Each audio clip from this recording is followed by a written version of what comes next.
of all your bottles in the bag, I do have to ask, freestyle this Mm. one. Of all the bottles, which one is your favorite drink there? Well, everybody here knows. Well, everybody from my chat knows I'm a vodka drinker. I have this big boy that I haven't touched in a long time, but it's still got some left. Damn. You got the Kirklands. Oh, Oh. Kirkland, listen. They make good. It's the same as like, I don't remember what it is, Grey Goose, maybe? But it's cheap as hell and you get it at Yep. Costco and it's the same quality. You Mhm. weirdos spending so much money for a name brand. What you mixing that shit Bunch with of though? goobers. What you mixing with that? Are you going straight shots? On stream, usually I just take a shot and then I just drink from the bottle and then we drink like a Truly or like a beer or something to like hold the buzz, you know?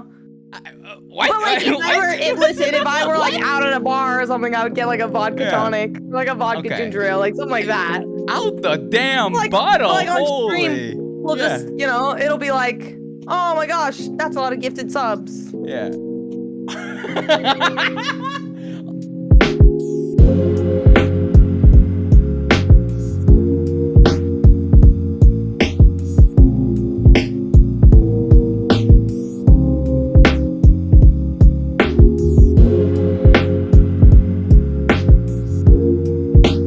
Ladies and gentlemen, BaileyGoat. How you doing, Bailey?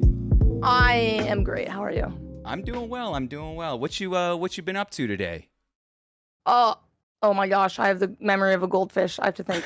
I literally went to the gym today and I did like nothing else. That's a full day already. That's a I mean, yeah. I woke up late because I stay up late, so yeah. Treat yourself there. Yeah, How yeah. late we staying up? How late we talking? I mean, I don't actually know. Okay. It's like one of those things where like I go to bed, Yeah. like I go to bed, Yeah. and then like I fall asleep at some point, Yeah. Fair play. and then I wake up at some point. The time doesn't define you, all right? You do it on your own time. Who cares? Exactly. If it's bright outside, you falling asleep regardless if you're tired. How Okay, about well, I'm in Alaska, so I heard you saying earlier the sun goes down at like 9 in Washington. Yeah. The sun doesn't go down like at all right now. What? Yeah, so your brain just gets like super like mind fucked because it'll be like 10:30 and the sun's out, and then you're like if you have shit to do in the morning, like what are you gonna do? You're fucked. Yeah, it's gonna be wild. Yeah. Oh my gosh, that's insane. I did Really not know cool, you were in though. Alaska.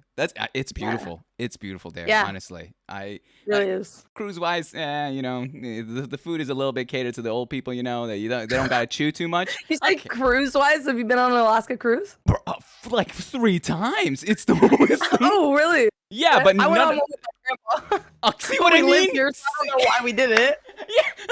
Why would He lives you? here too, but he wanted to go on a cruise. Hey, fair play. You can go like Vancouver and all that. You can visit Seattle a little bit, but it's like Yeah, true. that's nice. That's nice. How about in terms of your workout? What were you working out today? What was the regimen? Oh, I had leg day today. Damn. So Okay. we're a little bit dead, but it's okay. Yeah. Well, good thing you're taking Fine, a it's fine, seat. it's fine. So you fine. You good. Yeah, you it's true. good. No, yeah, I got my stand-up desk for my interview. There you. Yeah. I'm just Right. Here we go. But Absolutely not. Bailey, I appreciate you. You know, setting some time aside to join me here and to be a part of the show. It really means a lot. I usually start these shows off the same way, and I tell the guests how we connected. And with you, Bailey, we've had quite a good handful of mutuals on Twitter, and you were always someone that was recommended. And I would I would watch from afar. I don't like pressing up. I feel like a lot of people that do these shows, they press up on people and they're like, no, you got to do this shit. And I was like, no, you know, let's watch her and let's like do her thing. I know you were in the middle of some big stuff in terms of and well, we'll talk about it in just a bit with the, I believe there was like a phase recruitment thing going on. And so I didn't want to look like that. I wanted you to pop off and succeed and do your thing. But it's really cool that we got to reach this moment and have this time together. That being said, Bailey, you know, I'll start us off here a little bit strong, which we're gonna cover your experience here on Twitch and just streamer life in general. So the first question is always the same. How long have you had your Twitch account in general? We're talking even before streaming. Well, okay, so almost 3 years. Oh, okay. But I had my Twitch account, I made it like the day I started streaming.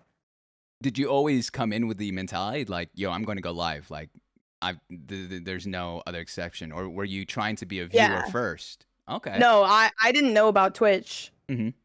until I made an account and started streaming. Oh shit. Who you Yeah. watching when you first made the I just account? watched YouTube. I didn't. Oh well, when I made the account, it was like Hmm. with the intention of streaming. I see. So yeah. Nice, nice. What gave you that itch, that bug to go, okay, you know what? Let's stream. Let's go live. Okay, so it's like kind of like it's like a long. It's not a long story. It's fine. It's fine. That's We'll what the just show tell is it. all about, I know. Bailey. I'm I like, don't got no I fucking know. I'm like, oh, long story short. Let's just make it a long story. Yeah, yeah. Anyways, so like I had just moved. I mean, we'll talk about it later, I'm assuming, but I had just moved home from a year of college, Okay. and I didn't really have any like friends, Mhm. and so I had all my friends online. Mhm. When like Fortnite kind of popped off, Yeah, and yeah, I yeah. played with my brother's friends, and they just like found me entertaining to play with. That's sick. And they streamed, and so Mhm. they suggested that I try it, and one of his buddies came over and like hooked me up with a capture card and Mhm. set up my stream, and like the next day I just streamed. I just That's like sick. told some friends about it, Yeah. and here we are. In terms of your first stream, do you remember it? What were you streaming, and what was some of the stuff that was going through Mm, your head when you pressed the go live for the very first time? I was streaming Fortnite. All right. Yeah, yeah. Definitely. I know that. I definitely did not do like an intro. I didn't talk to my chat. Like I was like on a laptop and like a Mhm. screen, like in like a really like shitty little corner of my room. Like I didn't have a PC or anything. It was so scuffed. I think I Mhm. started it in like the middle of a game. I don't know why. I just like thought that that Yeah. was gonna be like the move. So they come in like right on the action. Like, Yeah. they're already like we're already like knee deep into it. And I had like 3 viewers. I thought was so cool. Like little did I know it was my Yeah. mom, my dad, and my brother. Hey, you got to Like it start wasn't somewhere. anybody watching. Right. Yeah. And then I actually think I streamed from my PlayStation first. And if you ever stream from a PlayStation, like Mhm. a like notification pops up when someone types in your chat, and I Mhm. remember like seeing like one, like it would like say one in like a little chat box, and Yeah. I would like look over to my laptop to like see who typed, and he'd be like Mhm. my brother. He's like, hi. And I'm like, hey, what's up? Yeah. Hey Hey, guys. was it always BaileyGoat too? Was this always your main Hmm. name? So okay, so Yeah. tried and true. Damn, that's a clean one that you got away with. That's someone that no one else copped. That's nice. Oh, actually, okay, that's not. It was always BaileyGoat underscore. We got the Bailey Oh, Goat okay. when we got partnered. Hey, that's what I said. That's that extra perk right there. That's So that little perk right, right right, there. right. The That revision. was I what I was like that. most excited for. That's what it's all about, honestly. Um, but that's dope. So, you started off playing Fortnite. When did you kind of realize that this streaming, content creation in general, could be a bigger part of your life? I think it was like so I didn't really like know what it was.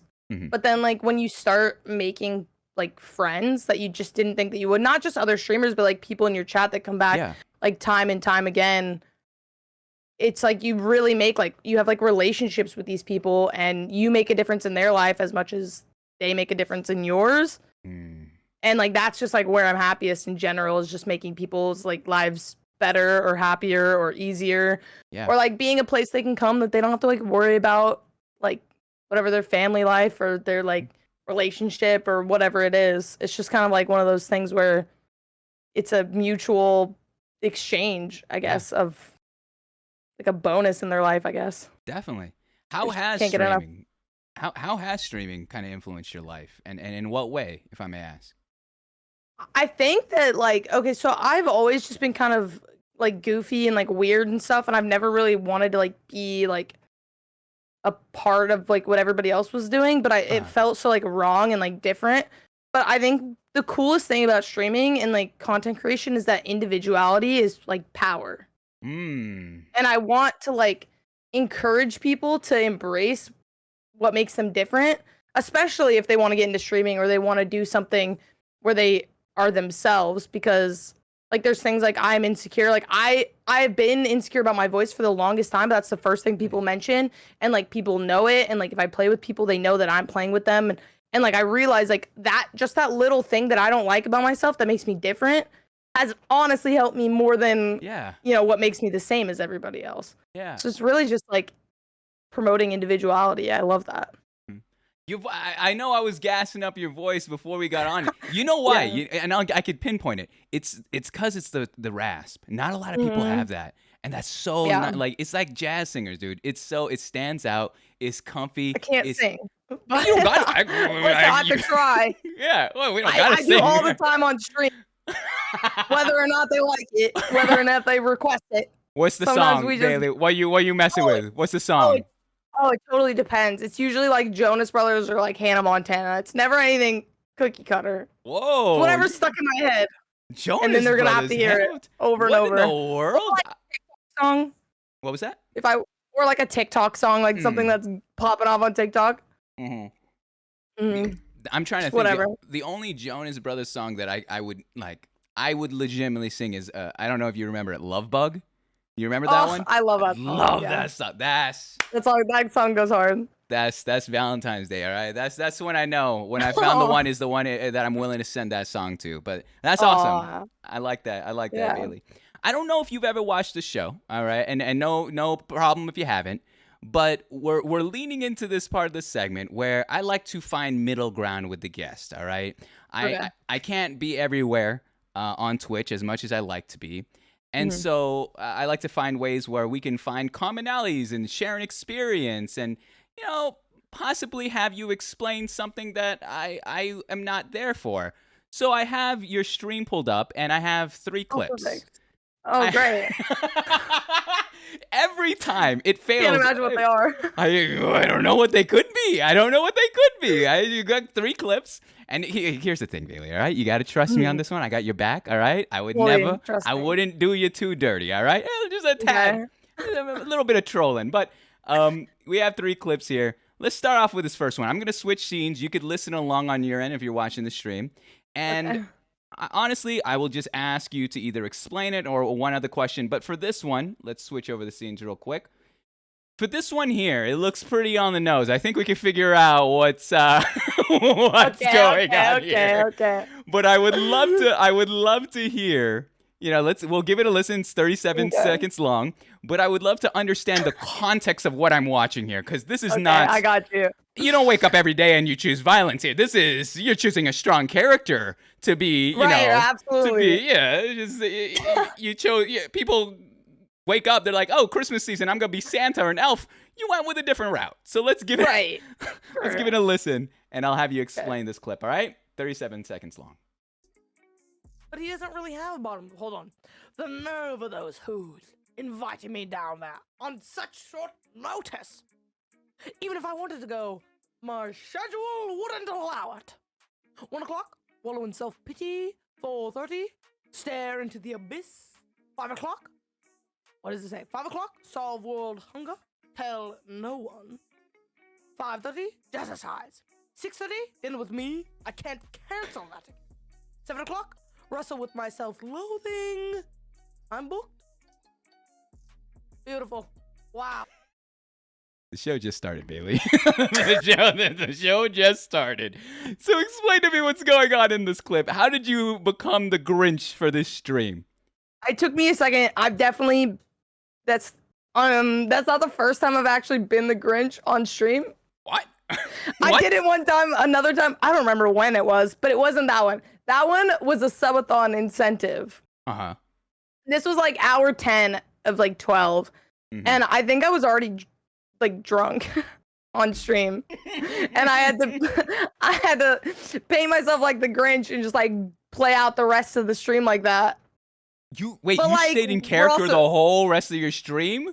Honestly, I probably did. I think there's times where I probably didn't, but I felt like if I look like that, I might as well just be as ridiculous as possible, because you know what? Life's too short not to go like full out and be the Grinch. It's true. And I'm assuming, you had the lines up, which were perfectly executed, all right? No. I memorized it, of course. Wait, I didn't have the lines up. Get out of here. Get out of here. I could basically see you following along with your finger on the screen, all right? This is... Okay, listen. No, I believe it. Would you say that's your top tier Christmas movie? Is that what you mess with around the holidays? That's like, it's nostalgic and it's so funny. I love it. It definitely is. That and like Elf. Like, I like the ones that are classic. From like our generation and are just hilarious. They're so good. I gotta ask one thing, all right? I know with makeup, it is costly. I just recognized how much makeup costs and all that for Yeah. cosplays. If price wasn't an issue, what would be your next cosplay idea and why? Oh my, if cost wasn't an issue. Yeah. Oh On the boy. house. On the house. Oh, I gotta think about this. I gotta think about it. This is tough because it's like, who do I look like versus like, who do I want to look like? Mm-hmm. I think that it would be like super sick to look like Reyna or like Jet from Valorant. I don't play Valorant anymore, but like they have some powerful like female. Oh, okay. Someone said Loba. I was gonna say that, but I don't fit the body type, so Oh, I mean, it wouldn't be anything. as accurate. Okay. But I could try. Yeah. I like that. That's nice. That's nice. Do you have any plans are you doing any Halloween costumes? I'm already planning for Halloween myself. Oh boy. I don't have any plans yet, but I love Halloween. Halloween is so fun. Mhm. And I'm never just like, oh, I'm gonna be a sexy nurse. Like I'm just ridiculous because it's like when it's acceptable to be ridiculous. What was your last costume? Wait, I don't know. What was my last costume? See, this is so difficult for quiz. me. I can't. This is I have the memory of a goldfish, like I said. You One year weren't I went lying. as a Ghostbuster. Oh, I You was were Russell from Up. Oh yeah. Oh yeah. What? Oh yeah. So Okay. my brother and his girlfriend were Ellie and Carl, like the two old people, Yeah. and then I was Russell. That's It hilarious. was a group costume, Okay. but I was sexy Russell. Let's not Of get it course. twisted, okay? Yeah. No misunderstandings there. No. Between the two of us, though, Bailey, right now, who's the more likely to be Russell here? All right. I'm just saying. I just want it on the docket. All You right. got the glasses for Carl, though. The Honestly, roundish no one face. can take the Russell title for me, and I don't even want to see you try. Okay, fair play. You're right. I'm not even gonna. It's a non-complete clause. It's a That's non-complete clause. That's the first clip. Okay, that's it. Hey, Bailey, see what I'm talking about? Oh yeah, there's more. I forgot about that. But if we got through this, we should be fine, right? Just got started, Bailey. The show just got started. Now, Perfect. if you can survive this, the rest is it's easy. This is like a roller coaster. This is going the up and up. So this next one, all right? First one's there. Next one here, I think it's more, this is a topic that's come up a lot with content creators, and I want to pick your brain with this, all right? This is a little bit more on the serious side because I think with content creators, and especially with COVID, a lot of people are cooped up. We haven't been able to be active. We haven't been able to be romantic and see other people. We're all doing this digitally. And so you address this here in this clip. I would love to know your take. I want to know your take now. I don't know if it's changed since we last saw this. But I want to know your take in terms of dating online or even using apps and all that, all right? Let's give it a listen. Only 21 seconds long. I won't date somebody online unless, again, I know that, like, I'll be in person with them at some point, like, in the near future, because I'm just not like that. Like, I can't... It's weird and it's difficult, and it's just not my thing.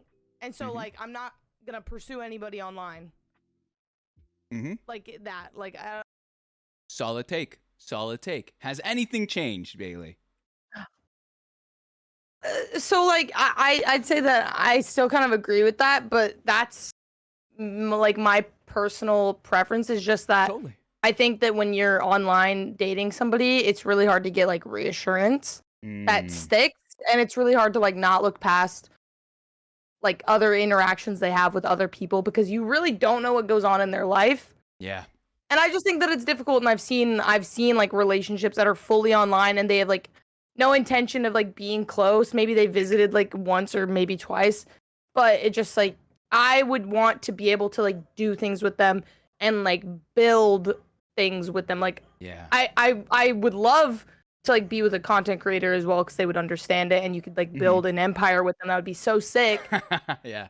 But like if you can't be together eventually, it just seems a little bit weird. Like I wouldn't be able to do that. I feel that. Because you have to put like so much more effort into it.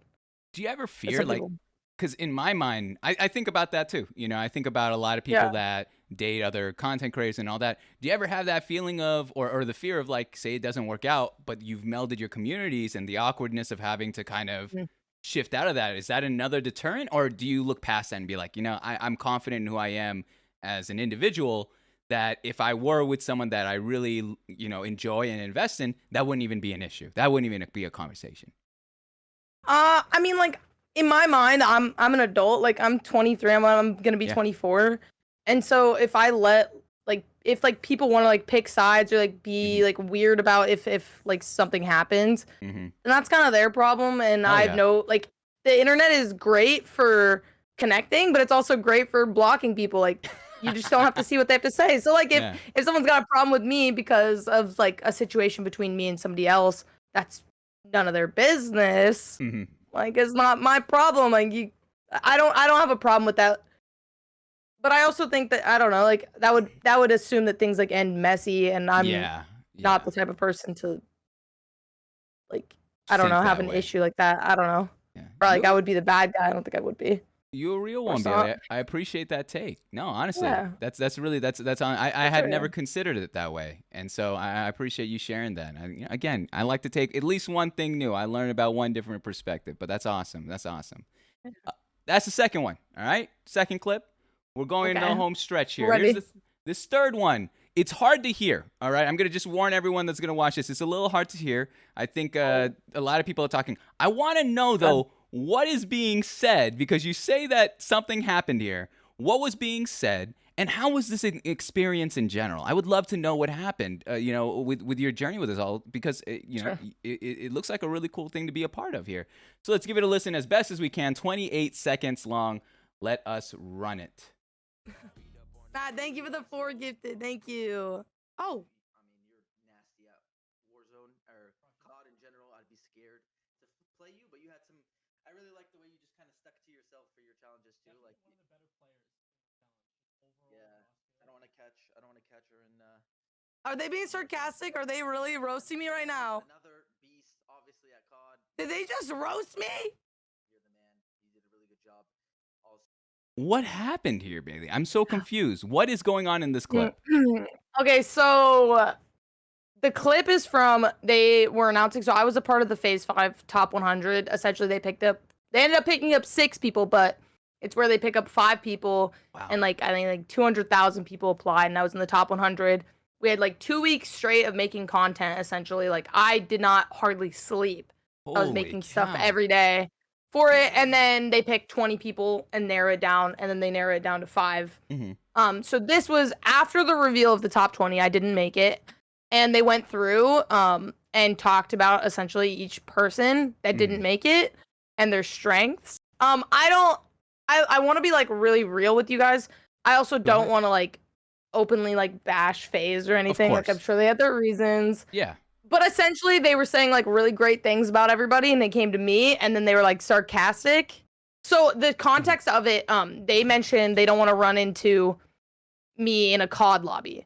So the context is that there was a challenge where we got paired up with a random, well, not even a random person. They said it was somebody with our same style, which I ended up getting paired up with a Warzone pro, and I'm a content creator. And so our idea for it was that he would carry me in Warzone and I would provide the content. So we made it was almost 30 minutes, but it was a big montage video essentially of just funny moments, and he had his time where he popped off, and then I had my funny witty remarks or whatever. Yeah, exactly, bits and stuff like that. And that was our idea. So it got to showcase that I can make anything entertaining and that he's cracked at COD. That was our idea. I think that it was executed great. It's one of my favorite videos I have on my YouTube channel. Nice. I adore it. Sometimes I just watch it again because it's so funny and it was made so well. Yeah. And so the context of this is that they're basically saying oh, they don't want to run into me in a COD lobby. I'm that was it. Basically saying that I'm bad at COD. Sarcasm. And that's all that was mentioned. Yeah. So it stung because I would love to hear great feedback or something. And it was more kind of that's all he mentioned, instead of the fact that, I spent part of one of the challenges, I spent, I think, 16 hours straight painting. This big painting. Yeah. I don't know where it is. I could totally show you another time, but it was one of my favorite things I've ever done. That's sick. And I barely got any sleep, and I made some of my favorite videos I've ever made, and that was the comment that was made. And so I was just kind of okay, well, whatever. Turn me off to the idea of it, because I just didn't feel fully respected as a creator, I guess. Yeah. It's one of those things where I think it transcends, and of course it's nothing against FaZe, it's nothing against the other orgs, but it's like you know your value, you know what you put on the table, you know that you can, that idea of being matched with a pro and in the moment being like, all right, you carry, I'll do the bits. This is that's amazing. That's good stuff to see, and it's unfortunate that it played out the way it will. But based off even just what we've seen so far and how you've diversified yourself in terms of what you do on stream, how you hold your community, I know you've tweeted out, where do you see me? What places do you see me? The question I do have is this: where would you like to be? Where do you see yourself?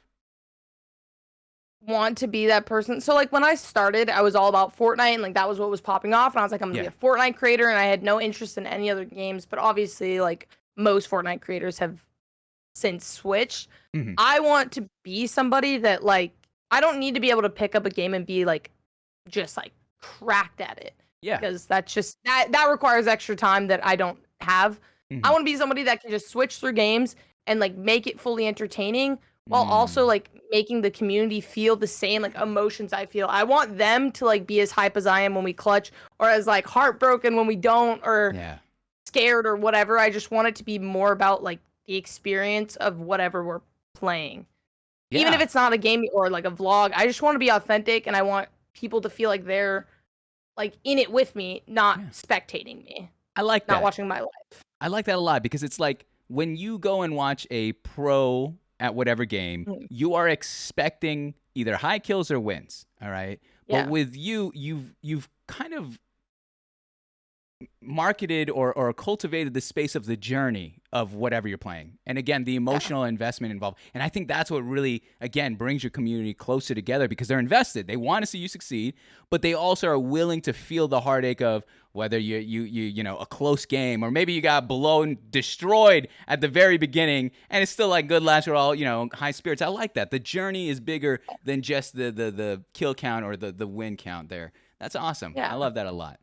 That being said, that's all the clips. See, it's easy. Really, we did it. You're not out the woods just yet. All right. I don't. I didn't think so. I wasn't expecting that.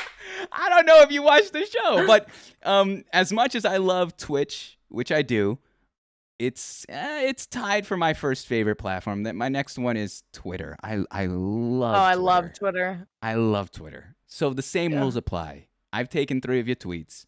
And I just want to, I just want to talk. I just want to talk. Pick your brain.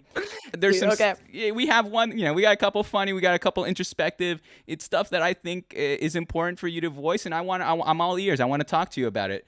So this first one, all right, very controversial tweet, hottest tweet you're gonna see here. You might be trending by the end of this discussion. It said here at May 11, 2021, 1:25 p.m. You said to Data Weeb.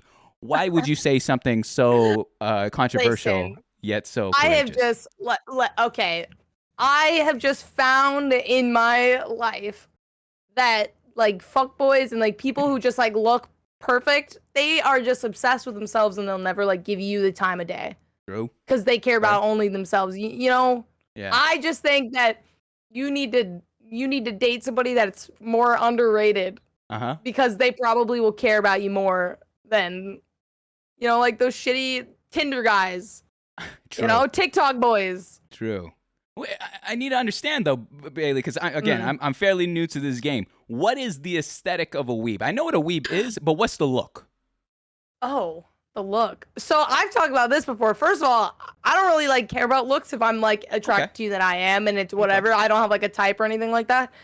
It's more just like this whole tweet has nothing to do with aesthetic. This whole tweet just has to do with like date somebody who like is into whatever they're into, and they don't have any shame about it, essentially. I like people who are just themselves, and they're not playing a role, and they're not obsessed with how they look, and they're not obsessed with social media, and they don't just like want all their image to be perfect, and they want to be a TikTok boy and want to be famous, because then they'll never care about you as much as they care about themselves. You tweeted this midday too. You tweeted this This was just in the moment, 1 p.m. You thinking, you know what? Fuck it, weebs are hot. It totally could have been a draft too. That I was like, I need something to tweet. There it is. You put 3 fucking words on this tweet, and it was one of my favorites. I loved it because I think honestly, I'm gonna be honest with you. I think weebs are gonna have they're gonna be the hot ticket in town in the next couple of months. For I think sure. I can't get away from any Discord call. Everyone keeps talking about animes. My Hero Academia. You got to talk. I don't even watch anime. Same. But like the people that have treated me the best did, you know? Mm-hmm. How have they treated you? Now you got me. How have they treated you? Okay. Well, see, here's my problem. Mm-hmm. It's always the like really the people that treat me right that I'm just like not that interested in. Yeah. It's not a good habit for me. Yeah. But then the people who I like want to treat me right like don't. Mm-hmm. That's just called being unlucky. But Yeah. you know what? They just like are sweet and they just want a girl to watch anime with them. I don't like anime that much, but like I'll do it. If they really wanted me to, I would. Yeah. When is that lover host Simple. episode with Bailey with all the weebs? That's what I'm waiting for, Austin Show. I'm looking at you right now, Austin Show. Book it right now. I'm doing your job here for you. That's I love that though. I love that. You're right, Bailey, and I'm glad that you see the value in yourself though too. Knowing that you know what, if it's not working out or this person doesn't value me, let's move on. Go on to the next. No need to linger. So good on you. I'm proud of you on that. The second one here. Can't wait. It was at midnight, 09, May 31st. You went off in May, and it says, just had a big-ass earthquake, Mother Nature shaking her ass on a Sunday. Weird. This is a natural disaster, Bailey. This is a natural disaster, and you choose to tweet this. What happened? Hold on, I unplugged my headphones laughing. Anyways. This is ruining people's infrastructure, lives. What made you tweet this shit at midnight? Okay. So, it was midnight your time. Calm down. It was 11 for me. Okay. It wasn't that late. Okay. No, I was like watching TV with my parents and literally like a big ass earthquake. And no, listen, everybody was fine. Alaska is well prepared for earthquakes. Okay. Nice. But like I was, I was in a doorway because like that's the safest place to be. And I was like, this is an opportunity here. Mm-hmm. An opportunity for content, and that just popped into my head, and I was like, "Send." You're telling me you're prepared for this shit? You guys are. What do you mean you're safe for this shit? This is terrifying if an earthquake occurred. Like okay, so I mean, I was in like a really big one about 2 years ago. It was November 2019. I legitimately thought I was like gonna die. I was at the gym, and it was like a 7.2 or something. Holy, the biggest one I've ever been in.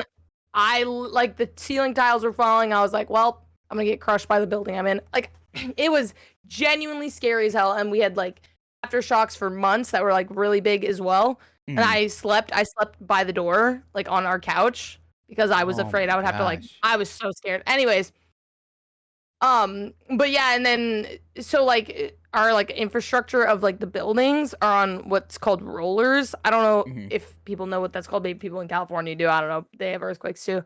So it's just essentially like. What keeps the building from like being able to be flexible in those situations. Yeah. Also, Alaska is like this. Well, I'm really nerdy about this, but Alaska is like soft soil, so it doesn't like fuck us up as much as like say California because it's more like rocky. You went in on this shit. I gave you an open-ended question. You started giving me the science, and believe me, Alaska has the softest of soil. We got really soft have rollers. You wanted to know. I'm telling you. Ask a simpler question next time. I fucking love this show already. Mother Nature's shaking her ass. What do you want me to say? Shit. Alaska's ready. We have dollar bills. We have dollar bills on site for Mother Nature. I'm thinking Bailey's head on the pillow thinking, and Mother Nature's shaking her ass. And you know I what? wasn't thinking. It was You're just already a reaction. mistaken there. I just typed and sent. Yeah. That's what the best tweets come from not thinking, just typing and sending. Yeah, full send. I'm glad you do that. Too many people are too professional with their Twitter. You know, they try to suit and tie it up. I mean, promo your shit by all means, but also have some weird, off-hour tweets that are like, oh, I didn't expect this from a midnight tweet from Bailey, but all right, pop off, do your thing. I got one more for you, all right? This one's serious. This one is, I'm going to hit you with a serious one. Because here's the thing, I'm learning more and more the world of content creation can get a little toxic. It can get a little bit cutthroat, and you know, I'm the first one to also talk about this. It's something that's bothered me ever since I've started solidifying this show. The tweet that you made here, it says here, March 18th, 2021, again, midnight 47, you said, I see so many girls hating on other girls among small streamers, but all I see is love and support at the top. Learn something from your role models and support your fellow woman. Bailey, my question for this one being, why is it that at a smaller level people are going at each other's throats compared to those at the top or the one percenters? I think that it has to do with, like, I don't think that there's like the top streamers are nice, Okay. and the bottom, or like in the smaller streamers aren't. I think that people are small streamers because they're not nice, and people are top streamers because they are supportive. So I don't think it has to do with like the demographic as much as like that's the reason they're down there. I think that if you spend so much time trying to bring other people down, you're literally never going to be able to grow, because I believe in like the universe, and I believe if you put in good energy, you will get good energy. If you put in bad energy, you're not going to get anything. And if you just like waste your energy talking about, oh, this girl, I bet she follow bots, I bet she view bots, like she just posts pictures in this. Like if you spend that much time with somebody else's like name in your mouth, you're probably not working on yourself and your brand and your content. Woo! And that's why they're at the bottom. And like I will say that, and I will stand by it. I don't care. Like it doesn't bother me because I don't talk poorly of people who are like trying their best. You know, It's not my business. what is it about this industry that allows for that? You know, and I know it happens everywhere. Don't get me wrong; it happens in business as well. But like in this space, some can say we're competing, but at the end of the day, like you said, kindness prevails. If you're a kind, genuine person, people will fuck with you. But if you're not, or if you're a mask wearer, which eventually always comes off, you can't keep that mask on forever. You will be, like Traina said, you will be exposed for that. What is it about this industry that leads to such nasty, whether it be backstabbing, murmurings, or whatever it may be? People can't leave your name out their mouths kind of mentality. I genuinely so I've been streaming for 3 years, and like I've learned a lot of things, and I've seen a lot of things, and I've been friends with a lot of people and fallen out with a lot of people because of their behavior and stuff. I really think that people have this fear and this mindset that there is a limited spots. Like there's limited spots at the like top of Twitch, and that's the only place they want to be, and they feel that if other people are failing, that they are winning. Or if other people are winning, they are losing their shot. When it really just comes down to your individual progress. There are literally I think 6 million people on Twitch. Like you are fine if somebody gets partnered. Like it doesn't matter. It doesn't affect you. Like just chill. And like I think a lot of people also think that one viewer can only watch one stream. Whereas I go into my friends' streams and I go into like random streams and I will see people that are in my streams, like, and I have no problem with it. People watch more than one person. It's not, you're not like, I don't know. I just think that people are worried that if other people are succeeding, it is giving them less of a shot. Yeah. When that's just not what they should be focusing on. That's not how it is at all. How did you develop this mentality? Was this something that you knew from the start, or is this something you learned over time over the course of your 3 years? I definitely didn't know this from the start. I mean, I probably would have been partnered a lot faster, but I definitely thought like similar things. Like I thought like, oh, I see all these people doing so well. Like why haven't I done that well? Like, yeah. And then you watch their content and I'm like, oh, well, like, man, I'm better at Fortnite than them. Like, why am I not? Instead of worrying about yourself, I think once you figure that out, it's a lot of trial and error. So like once I started figuring out that I could just like brand myself, I could be myself, I could be super goofy, but like work hard at the game I play, and I start growing, and like I start making connections with the people in my chat, and I start growing instead of watching what other people are doing. I think it's helpful to watch what other people are doing if it's like, oh, they're succeeding because they're doing challenges or they're playing with viewers or however they interact with their chat. Like that can be constructive. Yeah. But I think when you start trying to like tear other people down to build yourself up, that's never gonna like lead to success for you. No, definitely not. Definitely not. Do you remember, speaking more specifically about yourself, do you remember that time where that mentality shift happened? Or was there something that occurred in your personal life, your personal journey, that had you thinking that type of way of like, all right, I need to stop focusing on other people and start doing me. Or maybe if I am going to look at, or like you said, watch other streams, I'm taking inspiration of what's working for them, not necessarily their content, but how they carry themselves and how they facilitate their streams in their community. Yeah, I mean, I always was kind of the type of person like, okay, something's not working, I need to change it, and I will look Yeah. up, like, I will look at like, okay, I have similar viewers to like this person, like, why do they watch this person? I'll just Yeah. like take inspiration. I'll be more like, oh, okay, so they spend like 30 minutes doing just chatting at the beginning of their stream, talking to people. You know, they have a Discord, they're talking to people. I think though that like one like wake up call that happens to almost every streamer, and it's their like responsibility to like take it how they will, and I've seen people take it a lot worse than other people, is that like a host, like however big, isn't just gonna change your life. Yes. And Wow. you realize that like that one host, like that's an opportunity for you to win some people over, but you don't get to just stop working. Like you don't just like, for example, as of like recently, it was a few months ago, I got hosted by Tim the Tapman, and that was like the biggest host of my entire life. And I was like, this is fucking crazy. The next day, I averaged like about the same that I always do. And so it's one of those things where you have to realize that people are not going to watch you, like they are not going to watch me over Tim the Tapman.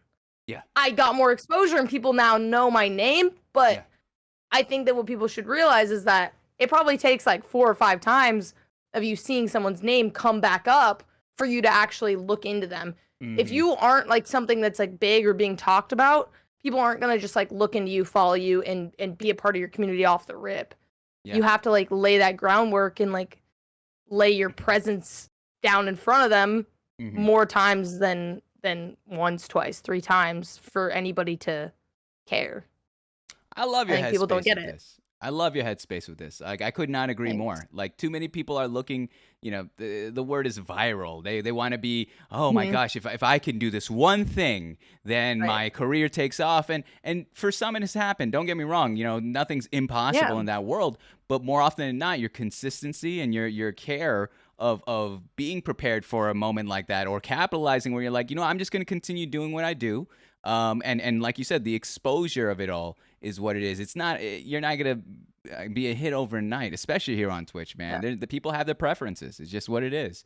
But I love that. I love where your head is at with content creation and some of those facts. You've been speaking facts for the past, you know, however long you've been here. So I'm pumped for what the rest of this show has entailed now. Got you. That being said, that's all the clips. That's all the tweets. That's the hardest part of the show. Oh, So thank goodness. you survived that. It's all easy breezy from here. All right. Cool. So I'm going to Slow ask you some introspective questions about your time here on Twitch, and then we'll go into your life story. All right. Okay. So the first question is, what have you learned about yourself through streaming? Okay. I'm kind of gonna like recycle an answer, but I've just like learned that like I love the idea that individuality is power, and like I've learned that you have to just like love yourself to be able to grow in all aspects of life. Yeah. And that's something that's always been really hard for me, is like understanding that I'm an individual and like that's okay, and I'm not gonna be like everybody else.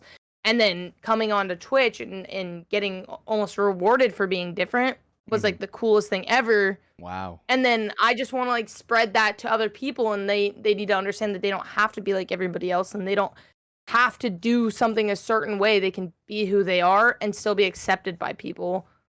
And so like I try to like provide that safe space. Like people come into my chat all the time and everybody's got different opinions. The other day everyone was like arguing over what the best TV show was or whatever, but the fact is that at the end of the discussion we all just could be like, okay, we all have different opinions, that's cool, let's game, like, and it's not a big deal. Yeah, definitely. So I think that you don't have to like fit a mold to be liked or loved or to be able to show love to other people. Outside of Twitch, I know that this whole segment is about Twitch, but I'm curious. You said something very pointed. You said you learned that being an individual, you know, breaking from that mold, the kind of the herd mentality, is when you really started to find your footing. What do you mean? And again, I'm taking this into the IRL part of your life. What was Bailey a part of in terms of trying to assimilate to everybody else? What did that look like? Yeah, I definitely wanted to be like popular in high school, and I thought that was Okay. like cool, but I Yeah. never went to the extreme of like actually hanging out with any of those people, which is like what's interesting. I was okay, so like people always think that this is weird, and I Mm. know that this is later for like life story, but Sure. just like as a leeway, I did cheerleading my whole life, Oh, and I nice. was in like student government, and I was like involved, but I was never like close friends with any of those people because like I knew deep down like I didn't like them. Mm. Like I didn't have anything in common with them. They were not nice people. I didn't really want to be involved in anything they were involved in, but Mhm. I wanted to be somebody who was like known. And so Ah. coming into Twitch, it's cool that I can be known for being myself instead of be known just because I was a part of like this club or I was a part of the cheer team or I Yeah. was like whatever. So it's just like I like that it can be mainstream to be different and it can be Mhm. valuable to be different instead of being valuable to be like everybody else. Mhm. Where do you see the biggest difference in you as a content creator here on this platform? Like the difference between me and like other content Yeah. creators. Um I think that like I'm willing to be authentic. I think that day to day I'm not the same person on stream and people know that. People will come into stream and like sometimes they'll be like, "Oh man, I'm going to stay because this is like a chill vibe." And usually when they say that, I've had a really shitty day. I put on a hoodie, I don't have my ring lights on, and I just play music and I play the game.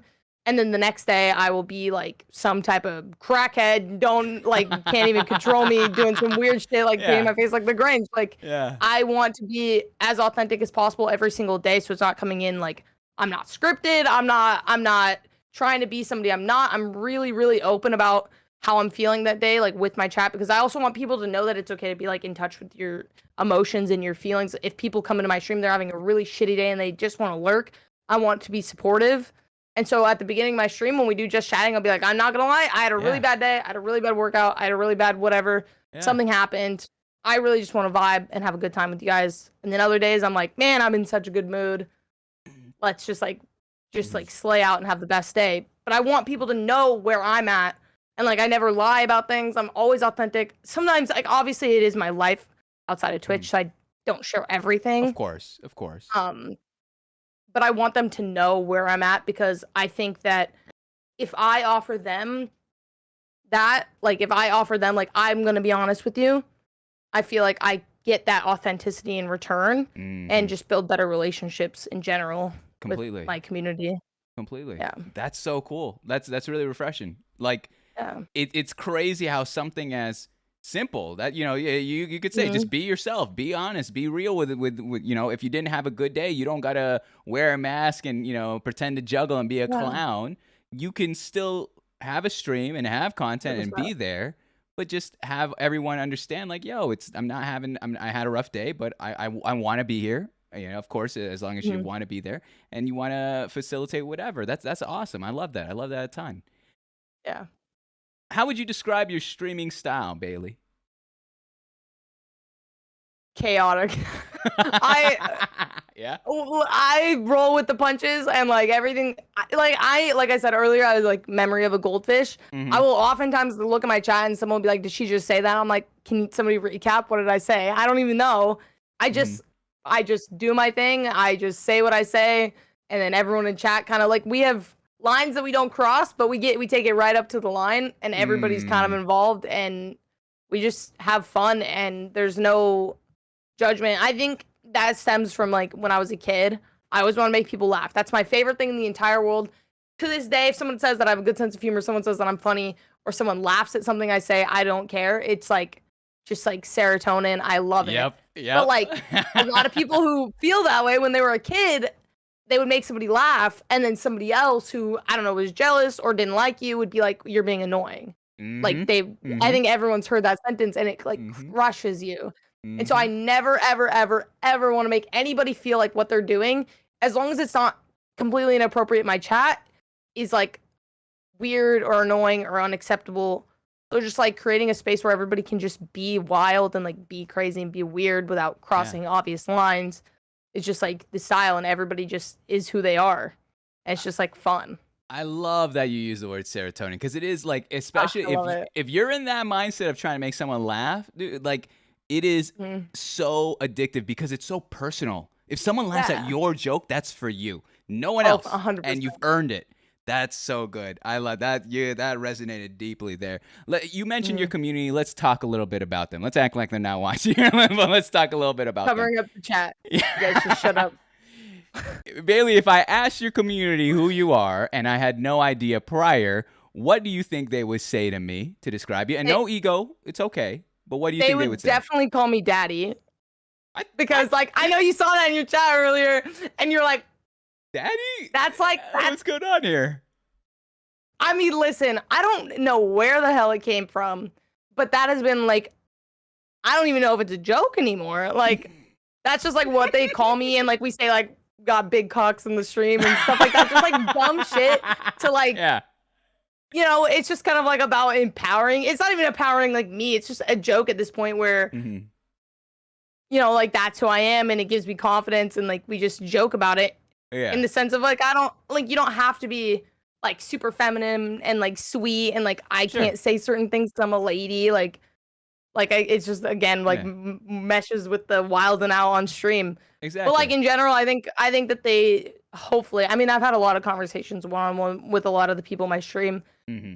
I think I'm just like a safe space for them at night. And I know a lot of people maybe have like bad situations during the day or like they have a bad day or bad work or bad relationships or bad home life. And I'm somewhere where they can come where they're going to feel safe and they're going to feel comforted. And it's going to be like, again, goes back to the authenticity. It's not going to be like something they're watching on TV or YouTube. It's like being with a friend. And that's how I want it to feel no matter how big I get. And I've talked about that too. If I get super big and I can't read every chat, I still want to make sure that everybody feels at home and feels comfortable and we won't tolerate anything less than that from the chat. What is you gotta explain to me one more thing. Well, what is Daddy Bailey energy? So when does that show? Like what things do you do? What things do you say that evokes this daddy energy of yours that you talk about here?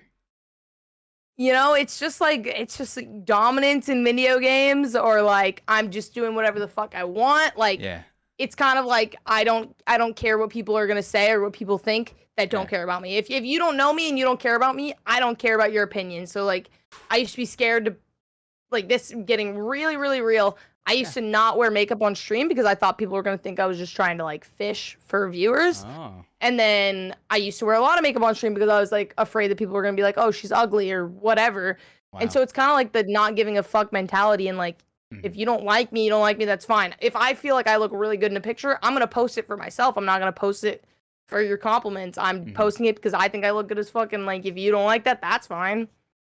I don't care. Like if you don't know me, like I'm not a narcissist. Like you can't just like say that. So it's really just the energy of I do what I want and I'm not gonna change who I am to gain like one viewer. It's like the people who come in and they're like, well, if you don't do this, I'm leaving. I'm like, okay, well, bye. Fucking get out of here. Have a nice day. I hope you have a blessed day, sir. It's so empowering to think that way, honestly. Like I know we've all been there. We all had to start somewhere and we cater to the audience and we want to retain as many people possible.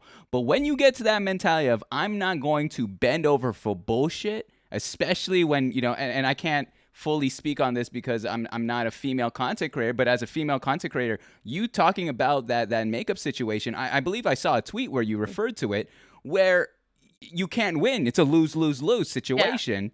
And it's completely BS because it's like you will always be isolating some sort of crowd that comes into your chat, and it's just not fair. It's black and white, not fair. And and I'm glad that you're living into this light where it's like, you know what? I know who I am as a creator. I know who I am as a person, even more importantly than a creator. Yeah. And who gives a shit what you think? I know who backs me up, supports me, and they know who I am. So I'm gonna be more comfortable with kind of who I am here on this platform. It's tough to get comfortable, but once you find that footing, man, you're powerful. You're powerful when you do that. That's awesome, Bailey. 100%. Let's switch the question on them. All right, before we go on live stories, let's switch it on them. How would you describe your community to me? If I showed up in your chat, it's like, yo, Bailey, tell me about these lovely faces that are surrounding me here in your community. What would you say of them to me? I've always said like whenever new people come in and they want to join in, Yeah. I've always said that we have the perfect balance of being bullying each other and like giving each other shit and being super supportive. So like when things are real, Mm. everybody like jumps on the support train and they're genuinely sweet and nice and like want to help. Even if it's somebody that's never been in my stream that's having a bad day or needs help with something, everybody like is so welcoming and so supportive. But then it's not always like lovey-dovey because I can't do that. I'm not like that. So I'll be like, cut it out, guys. Somebody insult me. Yeah. And then it's on the other side, it's like we just like give each other shit. Like Yeah. and that's like the most fun to me. And that's how I am with like my friends. Like if I can give you shit, then we're like good friends. But of course, we'll have that support. So that's how I've always described it. Just like super welcoming, but it's not like all love, but it's also not all like shit talk. It's not toxic. Yeah. What's Right, it's not toxic. What's the best line? What's the best roast that your community has given you that you're like, oh, I gotta take a step back. All right, that one got to me a little bit, not in an emotional way, but like, oh, I didn't see that one coming. Where did you've been saving in on this roast?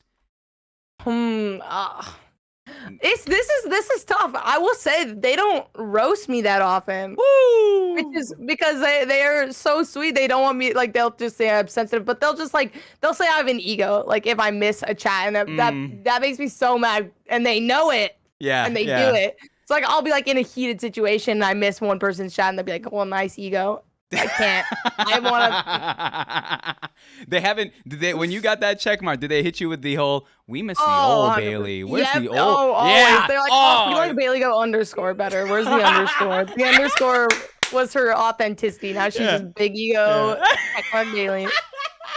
Oh, that's gold. That's gold. That's a great bit. Oh my gosh.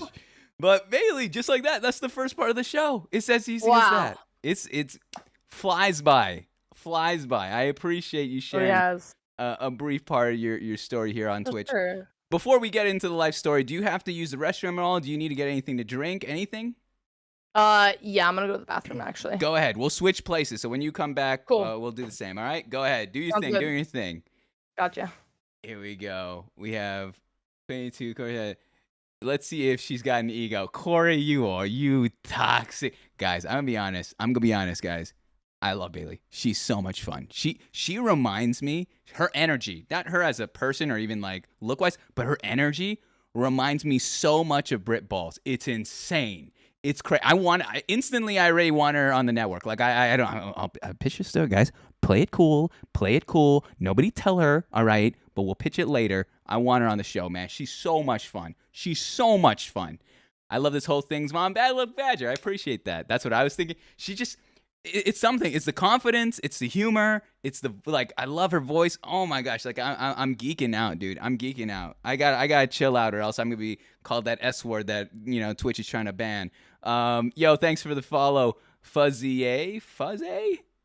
Hey, Fuzzy, must be the Fuzzy. Hey, that is the ultimate dad joke. I'm so sorry from you guys. Yo, Avatar Liger, I appreciate the raid, by the way. Party 5, appreciate that so much, Liger. Really, really, honestly, means a lot. Thanks for coming by. Thanks for sticking around, being a part of this. Glad the homie showed me this. Oh, man, Badger, I'm glad you're here. We have a fun time, man. We meet a lot of great content creators and people, and we just hang out and talk about life. There we go. Thank the Lord. All right, I'm gonna use the restroom. I've drank like 2 jugs. This might be a 4 restroom day, but I'll be back in like a minute. All right, so go ahead, chat's yours. Pull them up. I'll be right back. Thank goodness. All right. Hey, you guys, are you behaving? I haven't really looked at chat. I'm pretty sure you guys are fucking BRG. I'll wind her up for you. I'll swing. No leaving. Come back. Maybe we were. Yeah, what was it? I saw somebody quote something. I think it was Corey. What'd you put? Where is it? Let's see if she egos you. Yeah, I'm not even going to say hi to B-Man. Big ego. Hi, Issa. I love you. Hi, Chels. Hi, guys. Aw, thanks, Bailey. Thank you. Bailey's such a great streamer. Definitely deserves all. Matt, thanks. Knock me out, please. Hey, yo, line the fuck up. Line up. Oh, I miss you guys too. Don't worry about I'll be streaming tomorrow. I didn't even realize that. But I'm glad I get to see you guys because you guys are. I love you. I missed you guys so much yesterday. Well, even on Father's Day. Daddy Bales doesn't go live on Father's Day? What the hell? I don't miss her one bit. Mm-hmm. Hi, Cassie. You seem very nice. Yeah, I am. Do you want to hang out with me? We go get coffee. Or alcohol. I'm back from my vacay. I know you missed me. Mm-hmm. Kramer, you having fun? Are you guys submitting questions? If you guys haven't, do that. I know you guys want to ask me something anonymously. Can't talk. Here we are. I'm 18, can't drink coffee then. It is. You like my liquor setup. Thank you. They're all empty. Bro, I have to throw them away. I'm moving soon. Cheetah. Crap. Father's Day. I didn't get to see Dad. So sad. Yeah, why didn't you guys give me any presents for Father's Day? What is this? Let's see if the SSN finally comes out. He's gonna be like, "What's your security number? Social security number?" I'm like, "It is 1, 2, 3, 4, 5, 6." Ah, it's in the mail. Of course, it better be a pair of Crocs. Surely it's Crocs. One of my mods made a twit longer for Mother's Day for me. So that's what I Oh, think so she you're really mom cast. and I'm dad. This is so cute. I think that's the energy. Wait a second. I just noticed this in your background. You got a whole ass bar back, dude. That's so sick. Okay, so I just explained. They're empty. Empty off of aesthetic or empty because you get Empty because we call them, that's like the memory bar. Like that stuff that we drank like on stream and had like our good drunk streams. I haven't done one in a long time, but I used to we would, before like the DMCA scare stuff, we just listen to like good ass music and I'd play like Fall Guys or like Rogue Company or something I didn't give a shit about, and we would drink and we would just like have real conversations and vibe to music. That's what is it? I remember.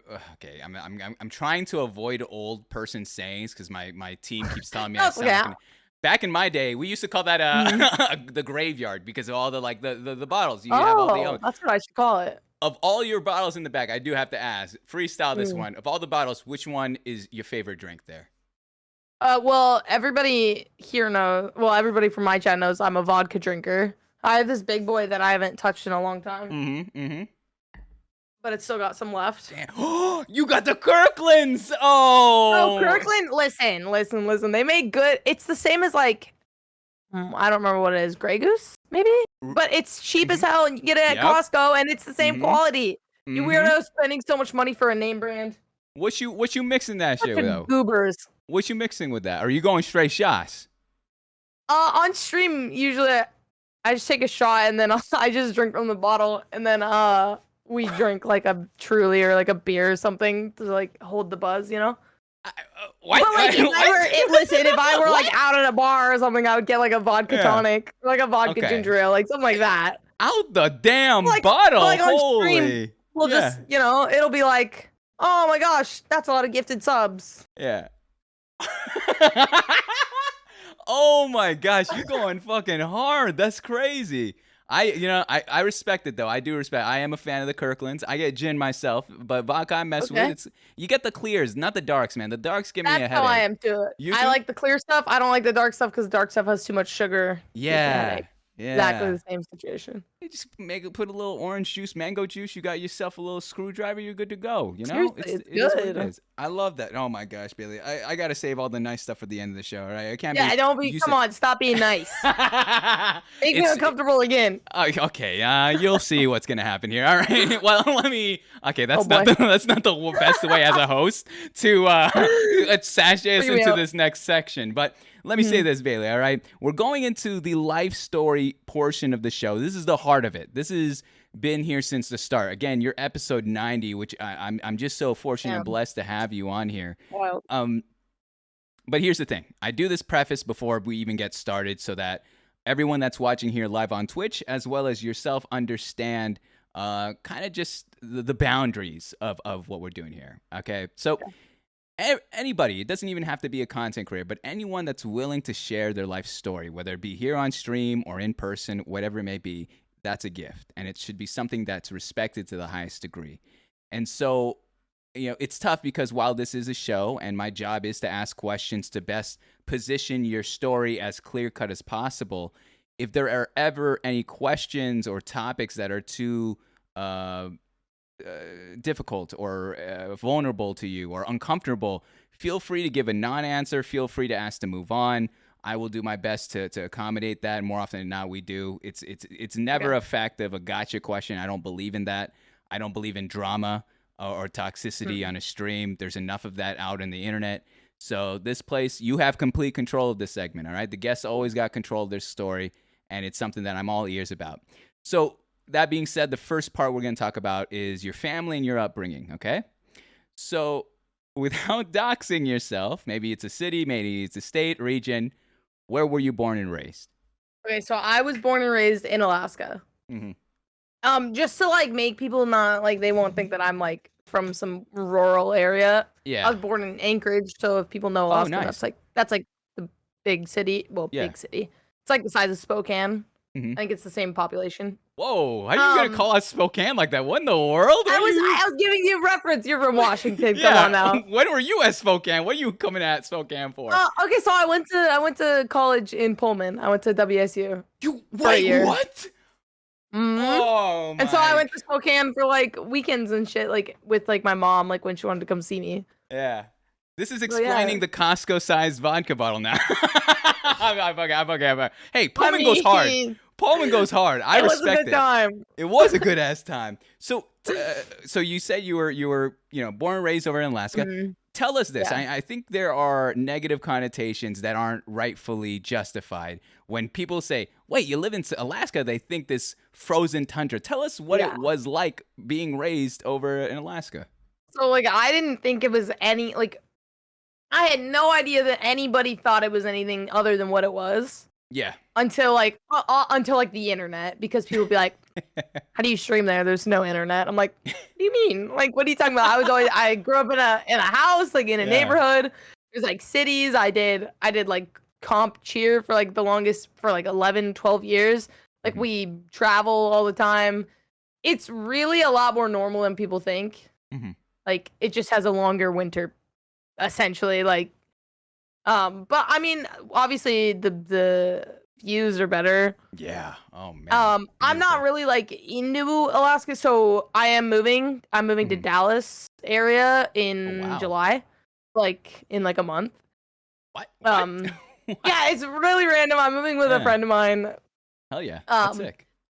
But I am not a huge fan of the cold. I don't really like the vibe it is. It's very like small town vibe. Like everybody knows each other, and if you don't leave, you become like a nurse, or you work at an office, or you're a commercial fisherman, and it's just kind of like one of those places where I don't think that I have a future, and that is why I'm leaving. Okay.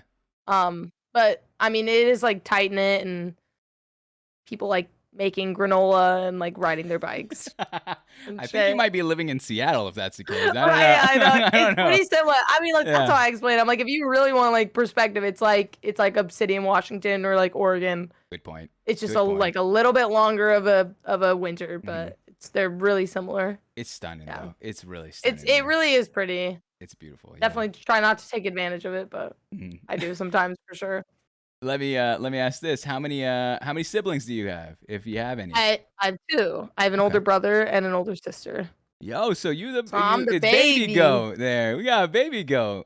Tell me the dynamics in terms of your relationship with your siblings, especially being the youngest. Oh my! So I'm like big. Like this is one of my flaws. It's like it's not really a flaw. It's like a good and bad situation. I'm a people pleaser.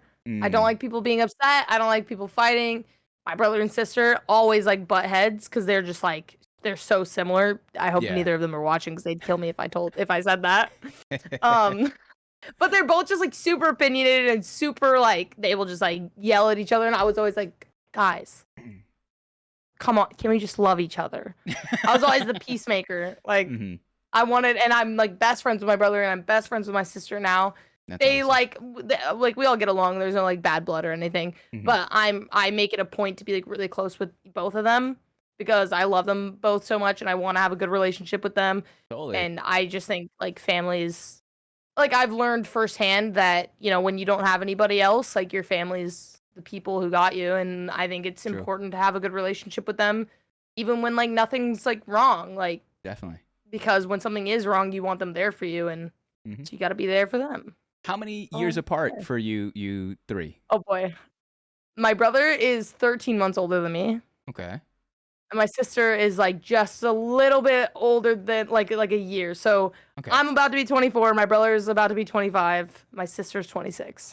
Oh, wow, nice. So you guys are really Mhm. close proximity. So Really close. would you even say like friend group wise, you guys always meshed around the same crews, or did you have your own kind of So cliques there? not my sister. My Yeah. sister was like into theater, and Mm, she had her friends, and her friends were older.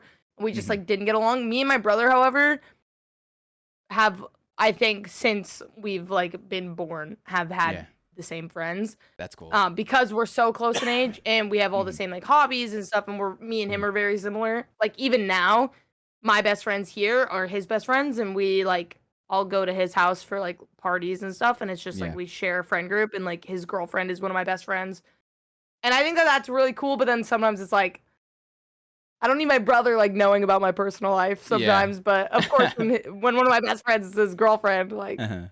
can't get around that. But Exactly. yeah, Exactly. What definitely.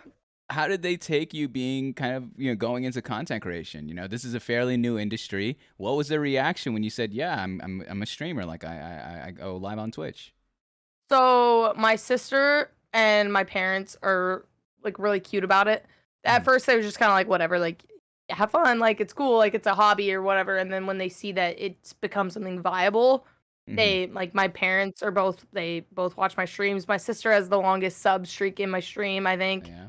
out of anybody, and they just like really like love and support it and think it's super cool. And they're just Mhm. like really supportive of me being able to do something different that I enjoy, That's because sick. I've kind of always been like, where am I going? I don't know what I'm doing.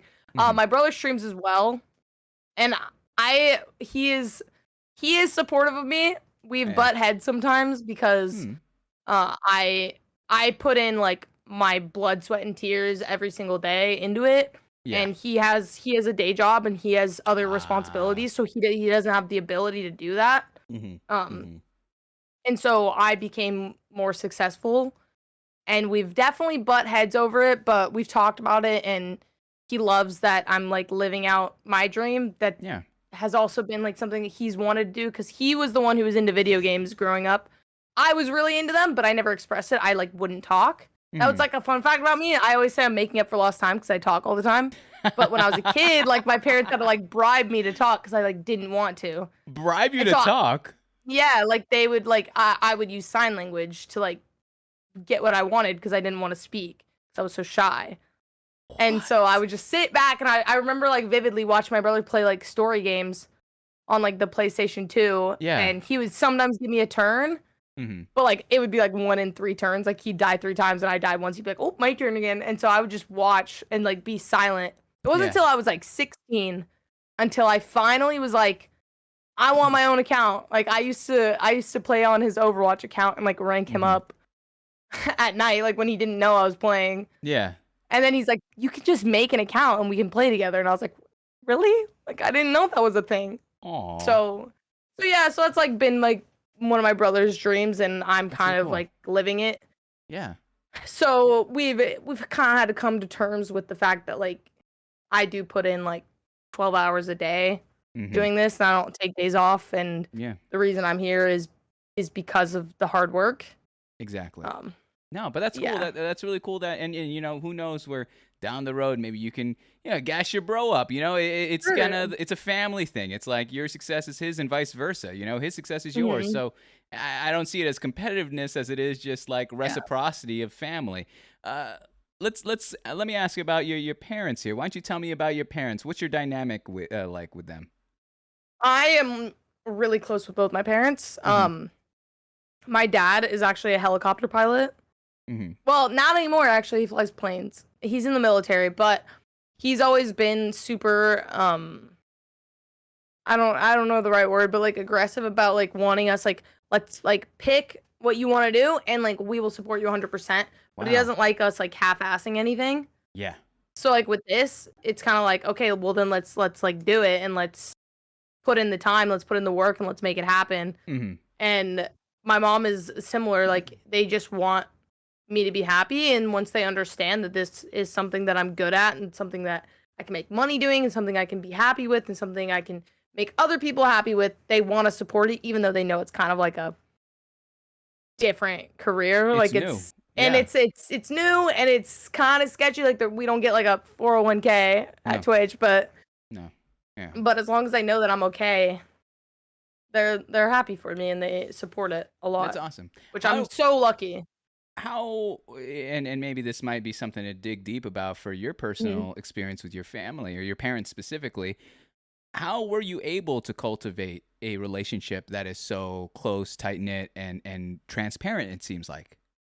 Yeah, I mean, like, I give all the credit to my parents and, like, how Yeah. they raised us.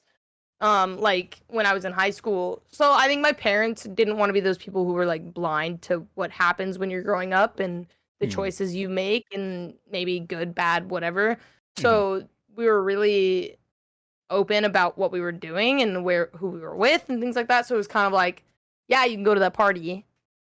Just give me the address, tell me where it is just in case." Hmm. And, like, I didn't really have a curfew because my parents knew it was, like I remember, like, one party, my mom was like, "Be home by 10." I was like, "Mom, it starts at 10, like, I'm gonna be the loser if I have to leave Yeah. because my Yeah. parents told me to." And so, I no longer had a curfew, but they just could, like, track my phone essentially, so they knew where I It's was at, fair. they knew I was safe, Hmm. but I got to, like, do what I wanted to do, so we created just, like a trust thing, like, they knew that I was gonna be safe, so I was allowed to do what I wanted to do.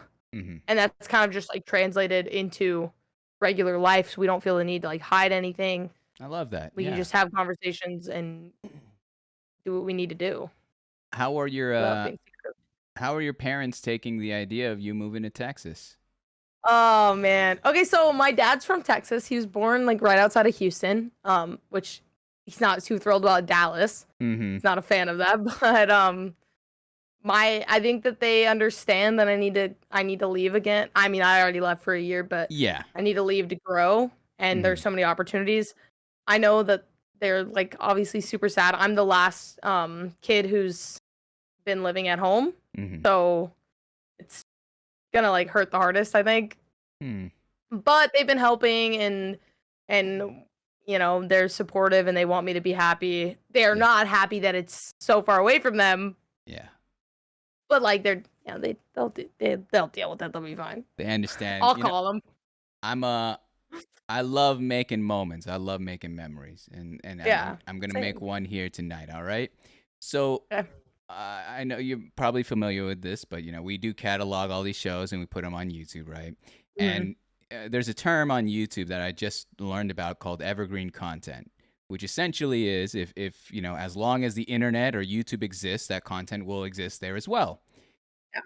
Now, we don't know where life will take us. I mean, right now you're in a place where you're about to be the last person that's leaving the household with your parents, and I know that must be a tough time because they've even they've loved all the time. I'm gonna make an assumption, but a strong one. They've loved the time with you. You hang out with their youngest daughter and all that jazz. Say they were to stumble upon this tape. Say they were to stumble upon this, or maybe 5 years from now, maybe 10 years from now, they find this tape. All right. What is something that they should know from you, Bailey Goat, that they should never forget? Or maybe there's something that you would Oh, like to say to them to immortalize that here on the internet.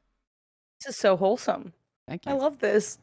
Um, I really, really, really just appreciate that. I won't go into like into my like grandparents or anything, but they're Yeah. really conservative and they don't like the choices I've made necessarily. But my parents kind of like go up to bat for me, and I'm just really Hmm. appreciative that they've stuck their necks out for me to be able to do what I want to do because I don't know if I would still be doing it, and if I were, I probably would have a horrible, horrible relationship with my family. So Yeah. I'm just thankful that they kind of like took a risk Hmm. by risking their relationship with some people in our family by supporting me, which is Wow. really cool. Yeah. It's amazing the amount of times I've done this show, and when I hear that their family, their parents specifically, are supportive of this passion and content creation or whatever in their walk of life, and they're just going to endlessly love and make sure you're all right, how much that means to the child or to their kid. Mhm. And sometimes it's hard for us to verbalize that, in person. It's hard because we get caught up in the moment. We always see them as their parents. That's why I like capturing these moments, because again, we don't know what happens in life. And so Yeah. for them to hear that, who knows when, this is up to you. I'm not gonna message your dad, but Right. if they ever found this and they ever heard that, I know it would Yeah. mean a lot. I think it would mean a lot to them. So that's For really sure. cool that you got to share that. I'll ask you one more question about you growing up, and then we'll move on to the next segment of your life story. But who were you in those preteen years? What was BaileyGoat in terms of the preteen to teenage years like? What was the mindset, the fashion? What were you back then? Okay, I've talked about this a lot. I was Yeah. like Avril Lavigne stan. I want to be her. Yeah. I Yeah. remember I was like 12 or maybe even 11, and I was like, "Mom, I want to dye my hair blue." And she's like, "You're not dyeing your hair blue." And I was like, "Please." And she's like, you can get a streak of your hair blue." I got Mhm. like a streak in the back of my hair blue. I walked into the 7th grade Yeah. just like a boss bitch. I was like, Yeah. "Don't talk to me. I'm Avril. Don't worry about it." But I honestly though, I was kind of like quiet and I was goofy and I just like had fun. I had no idea about like social pressure and like I didn't know that like the stress that was gonna come with like wanting to be accepted and like wanting Mm. people to like you. And I just had friends because I had friends, and I remember just being so happy and like people were just, it was just like fun because nobody gave a shit. Yeah. And that's like where I'm most comfortable, is like around people who just don't care and we just have fun. And at the end of the day, I think that everybody needs to just live life like they're the main character, because then you won't give a shit about what other people are doing, and like nobody will give a shit about what you're doing. Like genuinely, Did you skate? just live your life. No, but I Okay, did learn how to do kickflips on the Okay. grass, Never mind then. Never and mind. I was like, "This is sick." And then my dad's Mhm. like, "Take it on the pavement." And I'm like, "Absolutely not. Can I have a go-gurt?" My knees hurt thinking about that. All right. The second My try to knees do hurt all the time. So Avril Lavigne. That is such a flashback. I have not I heard love that Avril. name in years. Do you keep up with her right now to this day? No, because I think Uh, that she's dead. Wait, The what? conspiracy Like, theories. Have seriously? you seen that? You need to No. look into it. What? You're gonna deep dive on YouTube tonight. There's conspiracy theories that she's dead, and it's like it's her stunt double that's being her. Ugh. Anyways, What the? You just got you that got gotta me look fucked into up. it. You That got gotta me. look into it. Yeah, I'll You take a gotta look. look into I'll it. take a look into it. So, but if you were to define Avril Lavigne for those who maybe are too young or are unaware, what is the Avril Lavigne aesthetic?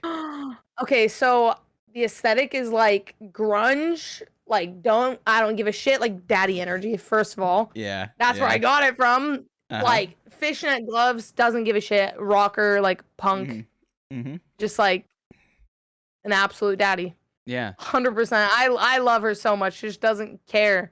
And like I remember me and my best friend in like the 4th grade, we'd wear the gloves that she had, and we'd wear like all black, and we'd like take her mom's eyeliner and like put it on, and we'd watch Avril like YouTube videos like when YouTube first popped up, and just like rock out to That's Avril. so We just thought it funny. was the coolest thing. That is so dope. Yeah, I like that. You really resonate with that anti-establishment, no fucks even, which is funny because you just mentioned kind of a more conservative household, with the grandparents. So I Yeah. can imagine where those two worlds collide. It must not have been easy because you resonate with it, and that's just what you mess with, and I could see where it's like. You could tell that it wasn't a phase because it's like I could see who not a you are phase. now. Yeah, exactly. It's Yeah, not a phase. I know. You're I still sometimes I'm like, I kind of look like Avril Lavigne Yeah. today, and then I like walk out of my room, Mhm. just like feeling good. Hey, I again, feel the best. Halloween's coming up. Who knows? Who knows? Av might be Ayo. making a return. We will see. Ayo. We will see. That being said, let's move on here to the second, part of your life story, which is your education, your high school and your college life. For this one, we're going to go straight into high school. I'm sure you're familiar with all the stereotypes, the nerds, Absolutely. the jocks, preppy kids, goths, stoners, whatever it may be. Where did you fall in that spectrum of stereotypes in high school, Bailey, and why? I think looking for if you looked at the outside, I Mhm. was definitely kind of like like I was a cheerleader and like I was involved Okay, in yeah. like the school and stuff. Yeah. But if you like knew me, like I said, like I wasn't friends with those people. I didn't really like care to be friends with them. Mhm. I did cheer because so like really why I did it. I did competitive cheer. If anybody like knows anything about that, it's a lot different than like sideline, like go team stuff. Like we competed around like the nation. Mhm. Um, I had a lot of friends on that team from around the city, and we all joined our high school cheer teams as a way to compete with each other, like friendly competition kind of thing. Yeah. And so like I had friends who did competition cheer and also went to my school, and so we wanted to join the team so that we could like beat them in the like local stuff. Mhm. So it was really just like a fun competition, and then obviously it does help with like status in high school, and I know that that seems like it doesn't people don't really care about that anymore, but Yeah. it does make things easier for you, and I think that's really unfortunate because I think people should be able to like have a safe space no matter what.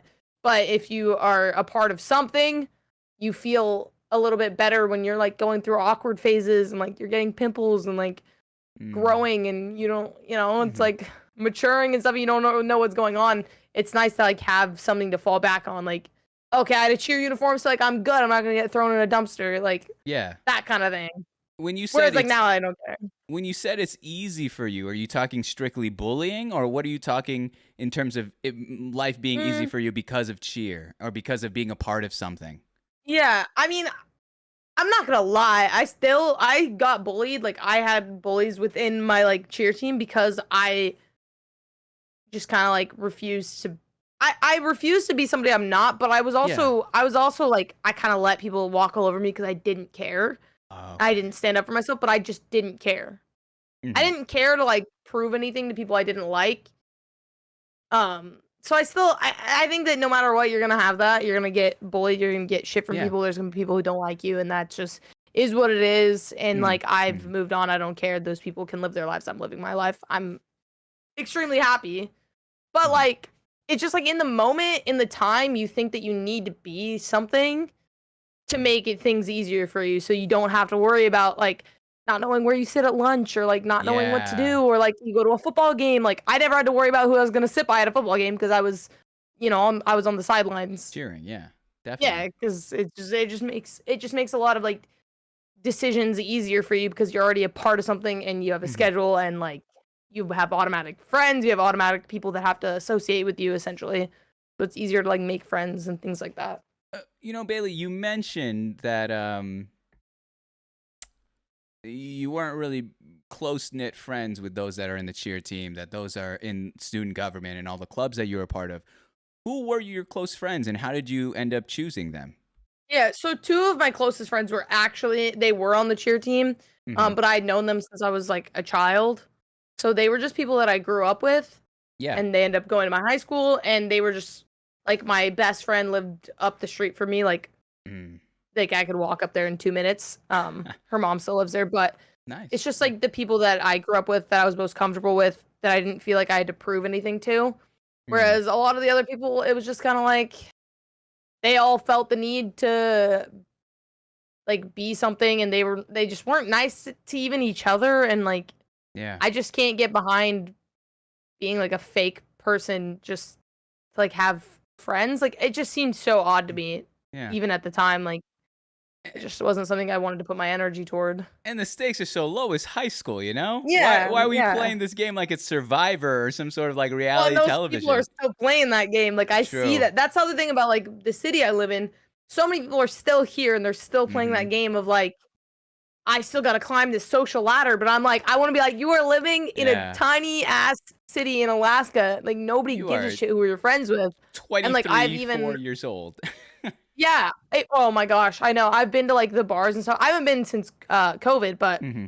people will be like, "Oh, hey, gamer girl." And I'm like, "Okay, I'm making money like playing video games. Like you work for your dad. Motherfuckers, Like they used to relax, call you bro." gamer girl. That was their best insult. Fuck them. Exactly, right? I'm like, exactly. I'm like, I'm Yeah. about to like actually like live a cool life and you're working on your dad's boat because you can't Yeah. do anything else. Like, chill, man. That's ridiculous. That's absolutely ridiculous. Oh my gosh. It's funny. I was gonna make another joke where it's like, oh, I think they all ended up becoming Twitch streamers too. So like they're in the sense of Yeah, they're the gonna high hit me school up and be like, mentality. hey, BaileyGoat, can you host me one of these Please, nights? yeah. Oh my gosh. I love that. I love that. So, I have to ask the layup questions about high school, Mhm. of course. What subject did you thrive in? Art. Ooh, okay. Wow. I loved it so much. I remember like the popular people would like be like asking me to like do their assignments for them, and I'd be like, Mhm. I'd be that person who's like, no, Mhm. do it yourself. But I was just like, oh, I loved it so much. Just like zone out in art class, and they like let you have headphones.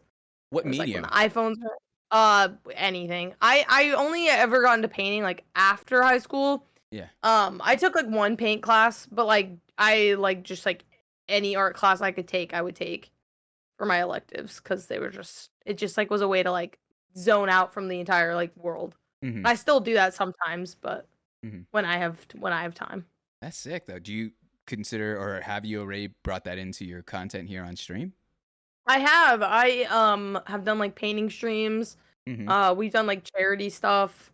I don't do it a lot because I was that kid like if you ask my parents if they ever they never knew what I was drawing when I was drawing it. I would tell Yeah. them because I didn't want to jinx it. Like I didn't want to be like, "Mom, I'm Oh. drawing Zac Efron." And then it would come out and it was bad and I'd be like, "Oh, I knew it was going to be bad." So I'd be like, "Don't worry about it." And then Mhm. like an hour later or two, whatever, I'd come out and be like, "Mom, I drew Zac Efron." And she'd be like, "Wow, it's really good." I'm like, "Thanks." But like I would be the kid who threw a fit when Yeah, like it yeah. wasn't working. I'd like crumple it up and I'm like, "Oh, Yeah. can't do it." So yeah. But Very yeah, I've done it on specific. stream. I've gotten over that and I've done it on Hell yeah. stream, the good, the bad, the ugly. If I fuck up, I do. And a lot of times people don't notice because I just like fix it. Mhm. Mhm. But we're just vibing to music and they have no idea. Very Yeah. very specific example you gave with Zac Efron. Is that coming from a place of from your heart? Have you seen him with the new jaw? Okay, well, he always looks good to me. But that's because that was the first memory I remembered, Mhm. like getting those magazines with the posters in the back. Okay, relax. I'm serious. I would take the posters and I would try to draw the people. Yes, you over here. That has. Oh And my then I hang it up goodness. on my wall. High School Musical 1, 2, 3. You are all about these, Oh, man. all about it. Holy cow! You unlocked 100% unlocked the memory that I forgot about Zac Efron until you mentioned him. That's wild. That is wild. I like that though. I like that you were able to on stream, going back to stream. I can't keep thinking about Zac Efron. Maybe some can, but anywho, I'm glad that on stream you're able to just kind of embrace those, as Bob Ross will say, the happy little accidents and Absolutely. adjust accordingly. So that's awesome. That's cool. That's cool. Aside from cheer, since we know, and student government, any other co-curricular activities that you were a part of in high school? Trying to think. Mhm. I don't think so. Why? Uh-huh. I in like no. I really wasn't. I just would like go home and I would do my homework. So like cheer was like the military. Like you couldn't really do anything else. Yeah. Or they would essentially like kick you off the team because you're too busy. So that was my entire life was like preparing to like fly out to whatever competition was next Wow. and do good so you didn't get yelled at and just like put my body through hell every day. But What? call it fun, of course. It's weird. You mentioned competitive cheer, and I feel like okay, that makes sense. Like I could see you doing that, and you gave the lore behind the scenes of mutual friends and all that jazz. But why student government? So that was like I am a control freak. I like to know what's going on. I want to know like when the dances are. I want to know when the assemblies are. I want to know what's going on behind the scenes. It's just like I don't like I said with like the cheer thing, like I get to be on the sidelines. I don't have to worry about who I'm sitting by or like watching. It was like I wanted to be a part of it so that I knew everything that was going on and I could like give input and like be I like to be in control of certain things. Yeah. So that's why I did that, and that's exactly why I liked it. How did I mean, there's student certain things I didn't like, but how did student government, I'm sorry, give you control? Oh, so like we basically just like planned all the events, all the student events. Oh, okay. Oh, student council. I'm thinking like Yeah. Young Republicans Club. I don't know why my Oh brain no. went. No. Young Republicans Club. Or No, Democrats. It could be no. either. It could be either. All right. Yeah, I come don't on, know. guys. It's a spectrum. Hi, I'm BaileyGoat. I'm here. I'm voting John McCain for 20. Like that's what I had thought the whole time. I was like, what the fuck are you talking about? Control for student? Okay. So it was student council stuff. Yeah. Okay, I could see where you're getting control. What position were you in that? What which one? Okay, so this was actually so like so I started my sophomore year. I didn't even know what it was my freshman year. Okay. I started my sophomore year and I was an activities director for my class. So like I Okay. helped plan this stuff like the pizza parties and like the meet and greets or whatever. Like I don't even remember what it was. And then the next year, so you have to run for it. Like you have to put up posters and shit.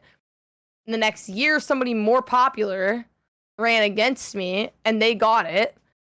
And then the teacher was like, "Oh, well, we still want you in the class." So there's like a special like side. It's like you don't really have a title, but you get to be in the class, you get to be involved, and you get to help. And they're like, "Well, we still want you in the class." And I was like, "Okay, I'll do it." And that person was like asking me every day, like, "How do I do this? How do I get in contact with these vendors? Like, how do I do Yeah. this? How do I do that?" So I basically had the same role, Without but the it was title. just like right. It was just a popularity Yeah. contest, which Bullshit. well, yeah, it was whatever. But like, Yeah. it was cool to be like involved and like know what's happening and all that and This help is get the- to plan it. This is the one part where I would have wanted to see Petty Bailey show up. He'd be like, "Oh, let's go I see how this wasn't party petty go. back then. Let's go have Dude, this." I was way too nice. Yeah. I literally just like let people walk all over me. And there was like a turning point when I was like a junior in high school, maybe. And my Yeah. best friend was like, "You gotta stop letting people do that." And I was like, "What?" And she's Yeah. like, "You're just like letting them talk to you like a piece of shit." And I was like, "You know what? You're right." And then like all of a sudden it was like switch flipped and I went like the polar opposite, Yeah. which. And now I'm like a nice medium where it's like I pick my battles. I'm not gonna if it's not worth it, but I don't care. I'm not gonna fight it. But if you fuck with me, You're getting the axe. Yeah. You went full Avril. She was a skater. Full Avril. Exactly. I love it, I'm gonna write Billy. a song about you. Guess what? I'm trying to. It took me so long to think of one Avril Lavigne song that I could get. How long have you been streaming? It's been like 2 hours, and you finally. Okay. I've been slowly going through the discography, being like, no, I don't think that's the He's like, lyrics. "Oh, it's my chance." Do you remember? You're absolute clown. You killing me. You're killing me, Bailey. See, you are much not. Where's the old Bailey _ right? She was nicer at the first 30 minutes of the show. Now I don't know who this person is. That was I didn't BaileyGoat _ This is BaileyGoat check mark. I'm stupid. But I love it. I love this. So, we're going through the motions here. You're going through high school. I'm going to take you to your final week in high school, all right? Oh boy. So your final week, you're getting the camping gowns, you're sending off invitations for the graduation to your family. Oh, What yeah. was the next step for you? Was it always was it a 4-year? Was it a community college? Was it working, taking a break, traveling? What was your next step and why?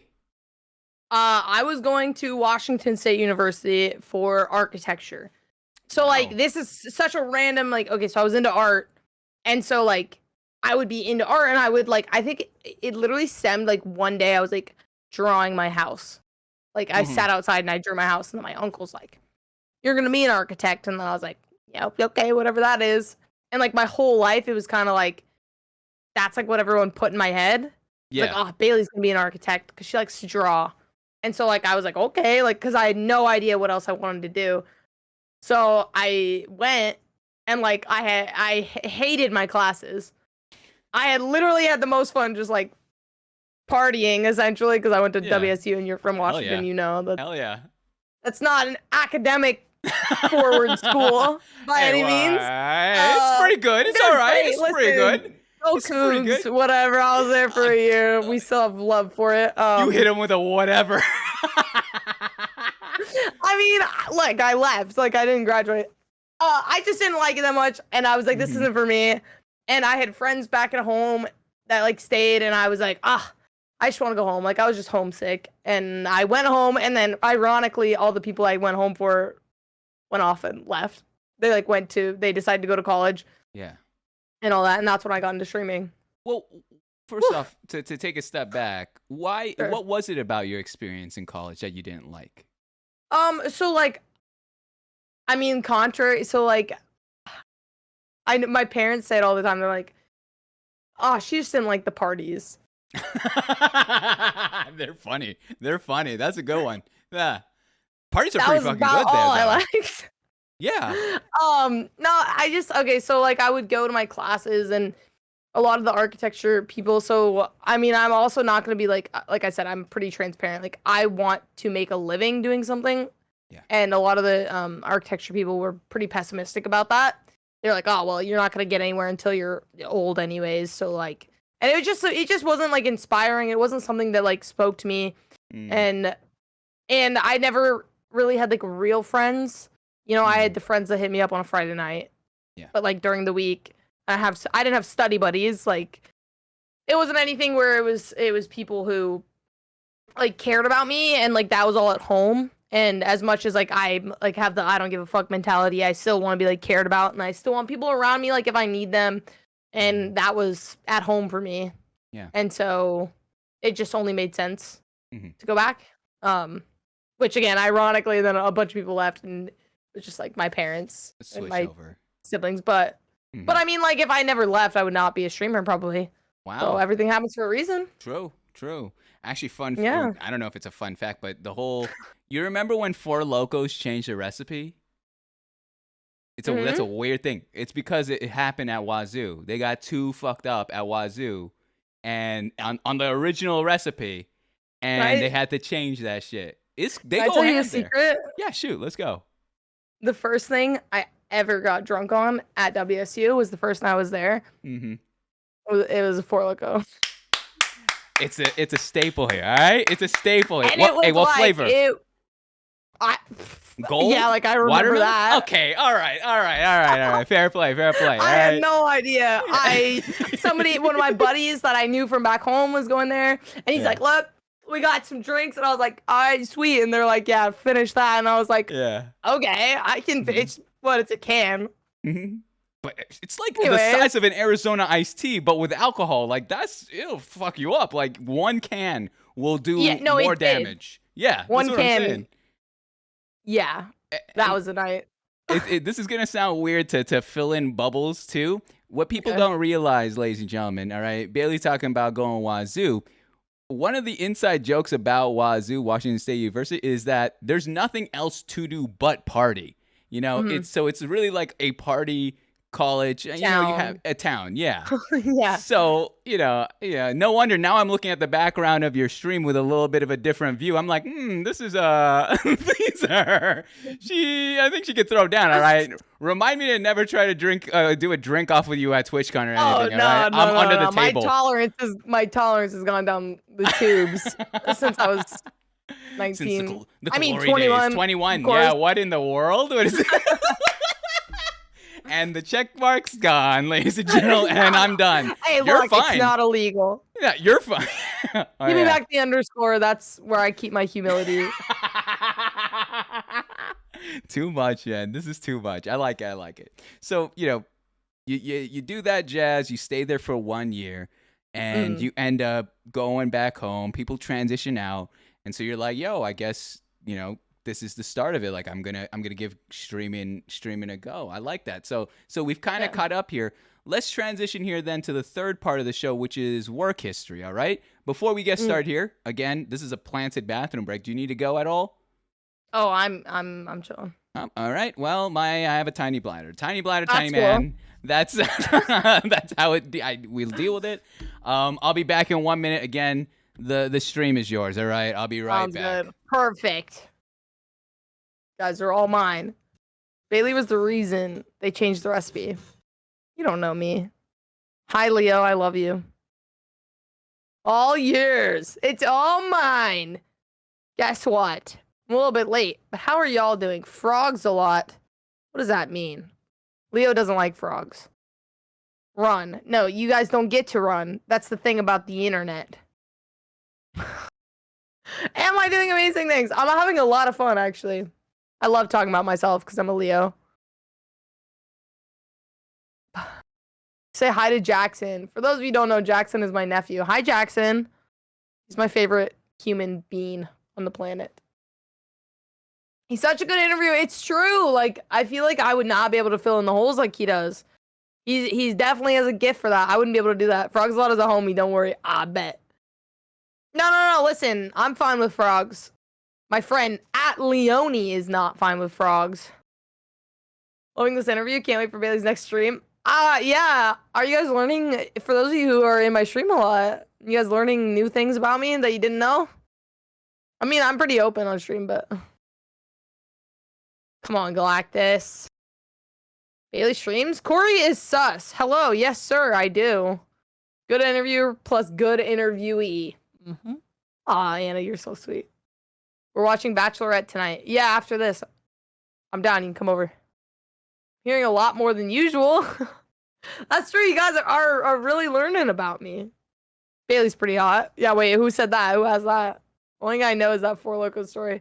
Or only new thing. Well, there's definitely more of that story, but we're just not going to tell it because then it's on the internet forever. Obviously. I swear I've seen your name once, but I don't even remember where. It's probably in Times Square on a billboard. I'm really famous. And I'm not lying. I've been in your streams like twice, so I'm learning a lot, but it's a blast. Let's go. Let's see what comes out for the fourth part. Corey, I'll kill you. You watching The Bachelorette tonight? I sure am. My sister's gonna come over. Do you do any of those? Like fantasy football-esque ones where you choose who's eliminated or who wins? No, but that would be so fun. I honestly we'll just pause it and we'll just like rant. Yep. We just judge and talk shit. I agree. I there was like a good 6-year time I watched it all. It was just like it's one of those. It's like guilty pleasure television. Yeah. Like I can't stop. I'm gonna warn you right now. All right, Bailey. I usually save it at the end. If you would like to be, I have another show, and there's someone I really want to introduce you to as well. Mm-hmm. If you would like to be on that show, it's called The Network, where it's all community questions. We hang out, we drink, we do whatever. And I would love to have you there. You are one of the funniest people I've talked to in a while. It is. No, dead ass. Like I'm having so much fun. Me too. And I'll save all the nice stuff for again. Like I said, I usually say it at the end, but I'm having so much damn fun here tonight, man. I did not realize how much just the stories. And I know you were like, oh, the VOD is saved here, which you're right. But over on the network, we don't save the VOD, so we shoot the shit there. We shoot the shit there, right? Hey, you got it. You got it. I like it. I like it. But there is. I don't know if you know her. Do you know who Britt Balls is? I have seen her. I think we have mutual friends. Gosh, you guys got this same, like, very similar energy, and that's why I was like, I need to put you guys together. You got to meet her. She's awesome. She's awesome. But bringing us back here, all right? We're talking about your work history. All right. So with this segment, I usually take it similar to a present day resume. All right. Mm-hmm. How many jobs have you had that you would put on your resume today? Okay, so I think a lot. Okay, this I found really interesting. I'm prefacing this. I saw there was like a trend on Twitter a couple months ago where people talked about like all the jobs they had before streaming, and everybody had like 6 jobs. I have only had 2 jobs before this, and I had them for like 2+ years. Nice. So I just want to be the best at whatever I do. I'm really competitive. People don't know that because I put that aside when I'm playing games because I don't want to be like angry all the time while I'm playing because I'm competitive. But sure, yeah. The first job I had has been, besides streaming, my favorite job in the entire world, and it was like the coolest thing ever. I worked at a bakery. I worked from like 5 to 6 a.m. until like 2 or 3, but I like adored it. Like I would prepare all like the bread and stuff to like bake, and then I would just work in the warehouse. We just like play music, and you got paired with like one person. Everybody that worked there was so cool. Nice. And you just like did dishes, and we just like worked in the back, and we just like fucked around and had fun and like talked all day, and it was just like, oh, it was my favorite thing in the entire world. I loved it so much. What was your favorite part though? What was your favorite part before we go into the This is actually really cool. Yeah. My favorite part was that we got to put like designs on the bread with knives. Yeah. And like not everybody was allowed to do it, obviously, because they need to be able to sell, and like if people aren't good at it, they can't do it. and they taught me how to do it kind of early when I was just working at like the counter selling, like just like working the register. My boss like gave me the opportunity to because he like knew I liked art, and I ended up being really good at it, and that's how I got the job in the back, which like paid more, and he didn't have to deal with customers, which was like my favorite thing ever. And that was my favorite part of the job is for like 30 minutes a day we would just like be putting designs on the bread, and it would just be super cool, and like you got to be really creative, and then you got to see it bake, and like you get to see it pull out of the oven and like see if it turned out the way you wanted it. It was just like so cool. I loved it. What's the secret about that, Joe? All right, say if I'm a customer in the bakery, what is something I should know? Give us an insider scoop about that bakery. All right. Oh boy, this is interesting. I think I'm trying to think of a good one. I think a secret is that to get the job, you have to be able to lift 60 pounds above your head. And that's like an unwritten rule. So like our boss would take us to the warehouse, give us a 60-pound bag of wheat, and we had to be able to lift it over our head. Otherwise, you wouldn't get the job. Wait. So in the middle of your interview, all right, Bailey, to the back. So I didn't have I was already working there, and it wasn't really an interview. He was just kind of like, okay, like maybe we'll move you into this position because you like this, but like you got to be able to do this. Lucky for me, I was like working out all the time, and I would work out with some of my guy friends who are like bodybuilders, so I actually was like strong enough to do that. Holy cow. Yeah. And I remember people like failed at it, and he'd be like, "Oh, you're sorry. out here. Yeah, can't work with you there. That's you crazy. can make sandwiches if you want with the little sandwich bar." What designs would you like to make on the bread? What were some of your favorite designs when you were working? So the typical ones, they would just put like wheat stalks. Yeah. Like, and that was really easy and that was fast. So like if we were in a rush, if we were behind, because everything had to be on schedule, because like with bread, like everything is a schedule and it's kind of crazy and like meticulous. So I was like the fast one. But if you had extra time, I would do like almost like snowflake kind of designs where it was just like symmetrical all the way around. Or I would do like a mountain range with like the Big Dipper, because that's like Alaska's flag, and like old people go crazy for it. So they'll be like, "Oh, I want that bread that's got the Big Dipper on it." That's the accent. Like, that's the accent in Alaska. That's old. That's just old people. That's why old people. That's just old people. Okay, so that's sick though. You're They putting the loved it, big, and I would be like, "You got it, Gene. That's your bread. Stop. You take that home. You enjoy that wheat bread, girl." Why do I know her pants are hiked up high? Why do I know this, Bailey? 100%. And she's got the belt and her shit's tucked in. She means business.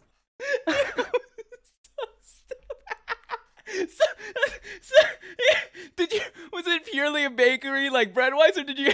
Fuck, I can't even say the question. Was it really a bakery bread-wise? Are you fucking with cakes? Are you doing a little coffee shop in the side? Like I love this aesthetic. There's coffee. It was mostly bread, but then we had like cinnamon rolls and we had like little pastries, but no cakes or anything like that.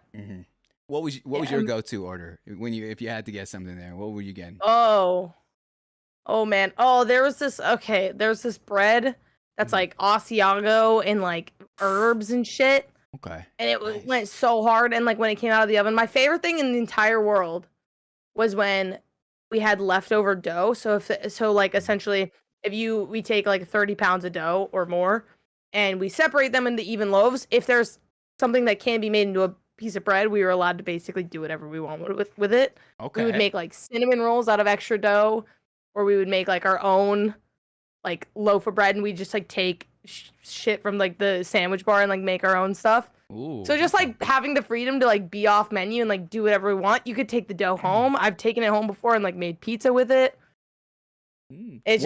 What was your favorite off menu item that you made? Oh man. Wow. I would make sandwiches for myself. We had a sandwich bar. Yeah. And I got to just do whatever the hell I wanted. Oh my. And so I would make like a stacked grilled cheese or something, which they don't usually like make. It's usually like cold sandwiches or like maybe a hot sandwich. I would go hard. That sounds amazing. I didn't stay in great shape. No, I mean, At eating least bread you all the got to time. lift 60 pounds above your head, all right? It's better shape than most at that point. That is true. I was in okay shape, but I ate bread Yeah. all the time, so it canceled out. It's fine. You're a working adult there. Yeah, It's fine. yeah, exactly. You stayed there for 2+ years. What was the exit? Why did you leave? Oh man, this is an interesting story. So the boss that hired me, he owned the store. He had owned it since it existed, and it was there for like 30, 40 years maybe, like for a long time. He was just like the greatest, sweetest old guy. He ended up selling it to retire. And the person who bought the store, she had no idea what she was doing, and she was like scared of people. Like she wouldn't talk to me because she was scared of me, and she was scared of like some of the other like experienced bakers and stuff. She just like kind of had no authority. And then there would be like people who didn't really work very hard that kissed up to her, and she loved them because they would talk to her. Yeah. And there was this one girl who would be late like every single day, but just by a little bit, but it was every day. And then one of my best friends at the time, I got her a job there because she needed a job, and she was a really good, like she's a hard worker, and she did a great job. This one time, her alarm didn't go off, and she was an hour late to work, and she had called as soon as she woke up and stuff. She gets to work, and she goes up and talks to her boss, and she comes down. I was really protective of her at the time. I'm a very like protective friend. I don't like if you talk shit about me, I don't care. But if you talk shit about a friend, like I'm coming for you. She came down and she was like bawling, like crying so hard. And I was like, "What happened?" And she told me that she just got fired on the spot. And I was like, wow. I was so pissed. I was like ready to just like leave that day. And then because I wanted to be smart about it, I didn't say anything. I didn't do anything, and I lined up a new job, and then I quit as soon as I got the new job because I was over it. Did you quit in any grandeur way, or did you just give Nah, that I'm not 2-week? that dramatic. Hey, I was just like, okay. I was just like, listen, I got a new job. It pays more. Goodbye. Good luck. Yeah. Are they still open to this day? Yeah. I don't know how they're doing, but I know they're open. I've talked to some of my old coworkers that aren't working there anymore, but Yeah. yeah, You don't even care to buy just a loaf of bread once, just going to. I want to go back. I don't know if anybody's gonna be there that I know, and I don't want to have to like catch up with people that I don't talk to. True. Fair play. Yeah. Damn. It's weird. This whole story now got me thinking about like dinner. That's all. Like you got me messed up because that sounds fantastic. I'm Working hungry. at a bakery. Yeah, true. So you go from there to, I assume, this next job that you had lined up. What is that job, and what were you doing? This is like 180 degrees. Super random. I thought this job was gonna be what it turned into, but I essentially was a receptionist at an office supply company. So like, but it was like furniture. Okay. So, but it wasn't just like they sold like a desk or a chair or whatever. We would basically custom design offices for companies that needed. So they'll say like, we have this layout. We need 15 workstations in here for this much money in these colors, and we design it, sell it, process it, build it, and stuff. So I was just a receptionist. But then my boss found out that I like did architecture school for a while and marketing, and I ended up becoming a designer. So I got to design offices, which was pretty cool. That's sick. Yeah. Yeah, it was pretty cool. And so, what's something that you learned at that job? I learned like my people skills honestly from that job, because at the bakery, like I didn't want to work. I didn't want to talk to customers. I didn't care. I didn't give a shit. We didn't get tips. Yeah. So like I didn't care to like please people. I just wanted to like work with my hands and have fun. This one though, it's like you have to meet clients and you have to be professional and you have to learn how to like talk professionally and like sell things and and all that. And you just kind of like learn the inner workings of like an office, which is where I thought I'd end up for the longest time, because I just didn't think that streaming, this whole time I was streaming through, well, halfway through the bakery and then through this job. Yeah. But then it became a thing where I was making more on stream than I was at that job. Wow. Okay. I was also in school, and it just was kind of right to quit and go full time for streaming. Well, let's talk about that. I'm gonna incorporate streaming and content creation into that third job now, what you're presently doing. Right. I guess, where are you now in terms of, or You mentioned moving to Texas. Is there any, with that move, is there any changes within your channel, within your content, within Mm, any of it that will occur with that physical move to a place that, quite frankly, is a hub for content creation, Texas and LA? yeah. I think there will be a lot of changes because I'll be in an environment where like I have full control of my surroundings and I have full control of like how I spend my day right now. I obviously live at home and like for Mhm. like Father's Day, like I wanted to make sure that my dad like felt loved. I wasn't gonna go live when everybody Oh was yeah. here. Oh But yeah. like there are those interruptions where okay, we have family coming over or hey, somebody needs to watch. Like I have my nephew. Mm. I'm really close with my sister and her son. He's like almost 2 years old. Mhm. Sometimes I'll watch him. So it's just like there are certain things where there's stuff out of my control. So now I'm gonna be in the environment. I'm also moving in with she's in the chat, Mhm. Leonie. Oh, We're both awesome. content creators. Yeah. And so it's just gonna be like that is going to be our lives. We're gonna be making content. We're going to Mm. be like going out and experiencing things. I want to vlog more. Yeah. We're also gonna be really close to Electra. She was in the chat earlier.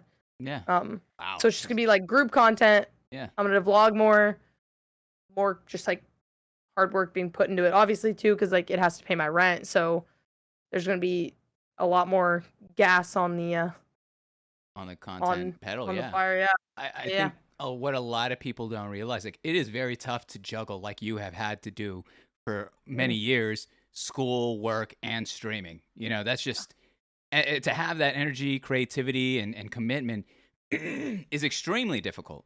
And so now Mhm. that you're able to really give it a go, give it your full throttle, sky's the limit there. It goes as far as you're willing to take it and push it there.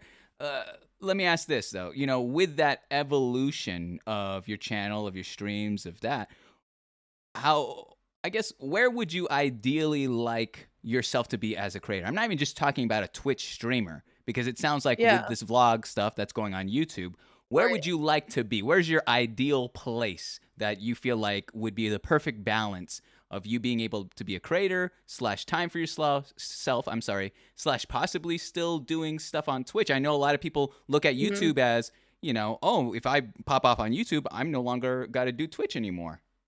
Yeah. I want to just be able to.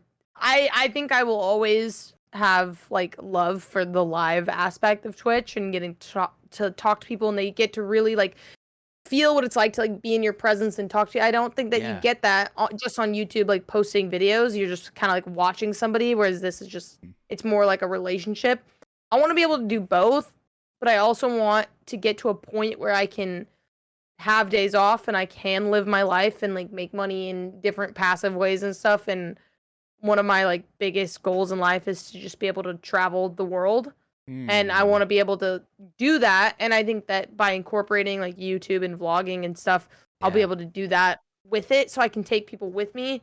Yeah. Really, I want to be able to like live my life online essentially and like still maintain those relationships with people and still try my hardest to like be a safe space for people even if it Mhm. is in like videos.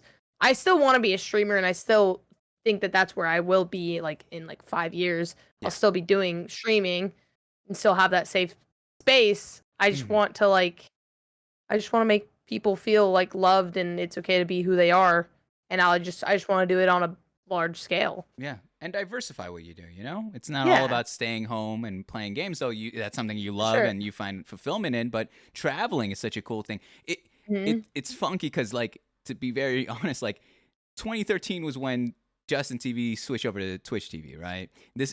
This industry of content creation is still fairly new. It's in its infancy stage. So when you Mhm. find people that are willing to put that time, the effort into the quality of work and the consistency, it's one of those things where I truly believe in my gut. It's not just a matter of being blessed, which is a huge thing, and people will say Right. luck or whatever, but it's that part of building up a portfolio or body of work that solidifies who you are as a creator. And so it sounds like that move to Texas is exactly what's needed for you. Because Bailey, I mean, like we've been Mhm. talking here for 2-ish hours, and I could see like I look at you and I'm like, holy shit, like this is for you to do that Grinch thing. The reason I pulled that out was because it was so no, honestly, Right. like it was Yeah, so yeah, yeah. you put yourself Caught me out off guard. there. Exactly. I mean, For yeah, it sure. will put you put yourself out there. You're doing the bit too, so you have that Mhm. comedy aspect. But then you also have the aspect of competitiveness. You want that, but you also want to cater to a community.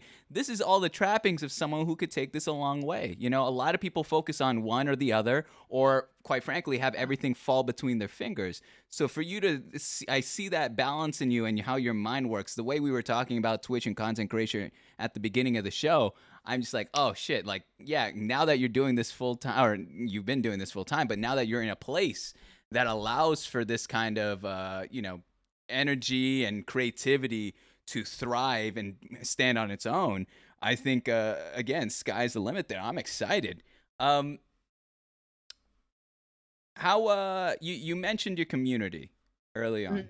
Mhm. Let me talk a little bit about that before we move on to the fourth segment here. You know, I'm always curious how you mentioned, with growth, you hope to still continue to create a space that people feel welcomed. Though, there aren't, statistically, there is a number where we just can't accommodate reading all the chat. Sometimes things go too fast, sometimes it gets overwhelming.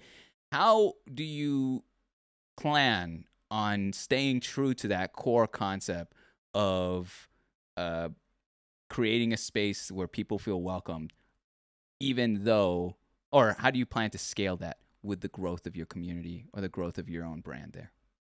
So I've thought about it a lot because I really like try to look at streaming as like a holistic thing. I try to look at sometimes like what people have done wrong or what they've done right. And I've seen some people where they kind of come in and they make a community and it's super tight knit, but Yeah. it's to the point where people come in, they say hey, and nobody says like hey back because it's Mm-hmm. so tight knit that it's almost like a clique, and like they can't grow past a certain point because things have become so close that it's like these are the people who are in the stream and like no one else is welcome essentially. And Yeah. that's how I feel in some people's chats, and it's not their fault or anything. They just are really close with the people there that are there. Mm-hmm. So for me, I want to attract the type of people that I am. I want to attract people who are welcoming. I want to attract people who are going to essentially like do the welcoming in place of me when I can't read chat or if I miss a chat. So like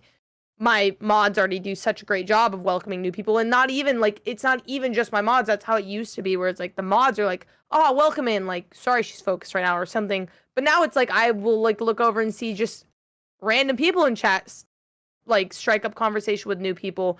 And so I think that by putting out the energy that we are welcoming and that everybody's welcome, Mm. I gain that community and that type of people.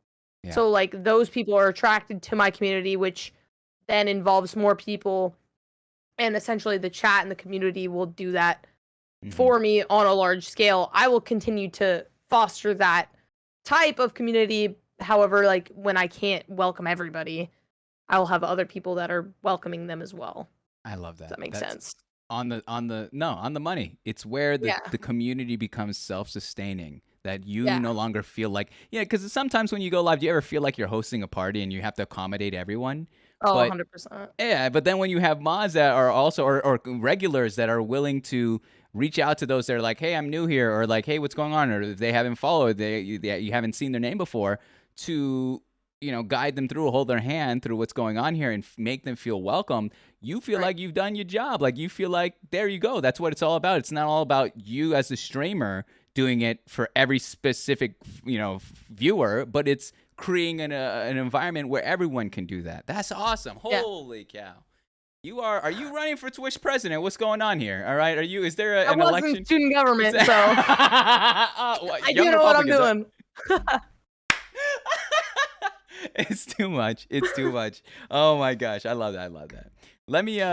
We're going into the fourth part here of the life story, which is the one where everyone seems to raise the volume a little bit. They lean into the computers because we're talking a little bit of tea. We're talking romantic relationships here, Bailey. All right. So I do this segment similar to the work history. All right, which is I want to know how many individuals had the official BaileyGoat significant other seal of approval? I'm not talking people were swiping left or right. I'm not talking about any, week-long crushes or whatever it may be. But how many people had the official tag as your other half? Um, this is actually really interesting, and not a lot of people believe it. I have it's not like high standards for people Yeah. as much as it is like a high standard for the like relationship I have with that person. And I've always been like that. I have never had somebody that is like, this is my boyfriend, because things have just like never gone in that direction to where I want to put that title on somebody. And I know that sounds narcissistic, like I want to put that title on somebody, but it is like that for me because it's hard to, like, I've never been the type in high school where it's like, okay, I'm gonna have a boyfriend because everybody has a boyfriend, and like, oh, this person likes me, so they're my boyfriend, and I don't actually like have anything in common with them. I don't get along with them. I can't even stand being on a date with them. Yeah. Okay. It's a lot of stuff has been like, okay, on paper, this person seems like they're right for me. Like, okay, they like video games. Oh, they like cars. Okay, they're like attractive. But then that like piece is missing where like when you hang out, it's kind of like got a forced conversation, and like I don't know. I really like sense of humor, and I really like people who just like make everything super fun. And a lot of times it feels like I'm that person who's like trying to bring that out of people, and it doesn't come out. Yeah. I've had people that like I've had situationships with, if you will, if you know that term. I catch exactly what you're throwing down, and maybe that would be a better way to position this question. Yeah. How many people you've had situationships with? But before we get into that, there is one question I do want to ask, which is, you mentioned, you don't like giving that official title of this is, who I'm with. What is it about that title that you just take a step back from? Like, even though you mentioned a lot of other people, you mentioned a lot of the external environment around you being like, I don't want to have a boyfriend just because everyone else is. But I'm not talking about everyone else. I'm talking about you. But so what is it about in your mind that giving that person that title is, a bit much for you? I think that honestly, it has always come down to like, I respect those people a lot, and so the people that stick around and I'm kind of like feeling out, like I hang out with them a lot, and like I'm trying to see if like it could be something long term. Out of respect for them, I don't want to give them like the false hope that this is like if I don't know, if I'm unsure about them, I don't want to be like, you're my boyfriend, because I don't want them feeling like I made it and then in 2 weeks I'm like, nah, because I feel like that just like hurts. So I just try to like feel it out, and if it doesn't get there, then like that sucks, but we can like part ways without it being a big deal. Like, oh, I have to tell my family and I have to tell my friends, and we have to it's got to be like this big breakup. It's got to be all this like drama that's unnecessary. But it's also gone both ways. Like, I don't want people thinking that I'm like wearing the pants in all of my like in all of my like talking stages where it's like, oh well, I'm the deciding factor if we end up together or not. Like, it's gone the same way for me, where it's like there have been people that I want to have that title and I want to be my boyfriend and I want my parents to meet and stuff like that, but they don't feel the same way. Wow. Or they don't want to commit in that way. Yeah. And so it's just like never been a mutual, like, yeah, we both want to have that title. Definitely. Okay. No, I appreciate you explaining that to me. That means a lot. I think that was a really good explanation of that situation. Speaking of situationships, though, how would you, for those that aren't familiar, how would you define that? I'd say it's a situationship is like you're not together, but you're not just friends. Does it count exclusive? I don't think that. I think the reason that situationship is the title is that there's no title. I don't think that that's anything's like explicit, and it could be explicit, it could not be, but you're not their boyfriend or girlfriend, but you're also not just friends. Yeah. Okay. I like that. Okay. So then let's position the question there. How many situationships have you had in your current life? I've definitely had like a few, like kind of like longer ones. There's been a lot of people that like come and go from my life. Yeah. There's never been like, I mean, it's like this is kind of an interesting situation. That's kind of funny. Yeah, no pun intended there. All right. I find it like really interesting. So like I always want to be like honest and all that. I was in a situationship here like literally that ended like days ago. Jesus. Okay. I'm sorry. Anyway, Sorry. it's all good. It's all good. Oh But my it was gosh. like it's really interesting because I like there's never really like there's been people where it's like it just feels like they should be my boyfriend after like all the time that we've spent, but it Yeah. doesn't like ever feel right, you know? What And do I you mean think by it's really that? interesting. And then like there's been like for example, there was one person that had come and go from my life for like 2 years. Mm. And I was like, why haven't we just like dated? Like, why haven't you been my boyfriend? And then I'm like thinking about it, I'm like, because I don't even like them that much. Like, they're just a homie to me. Like, I really don't see it as anything more than that. Yeah.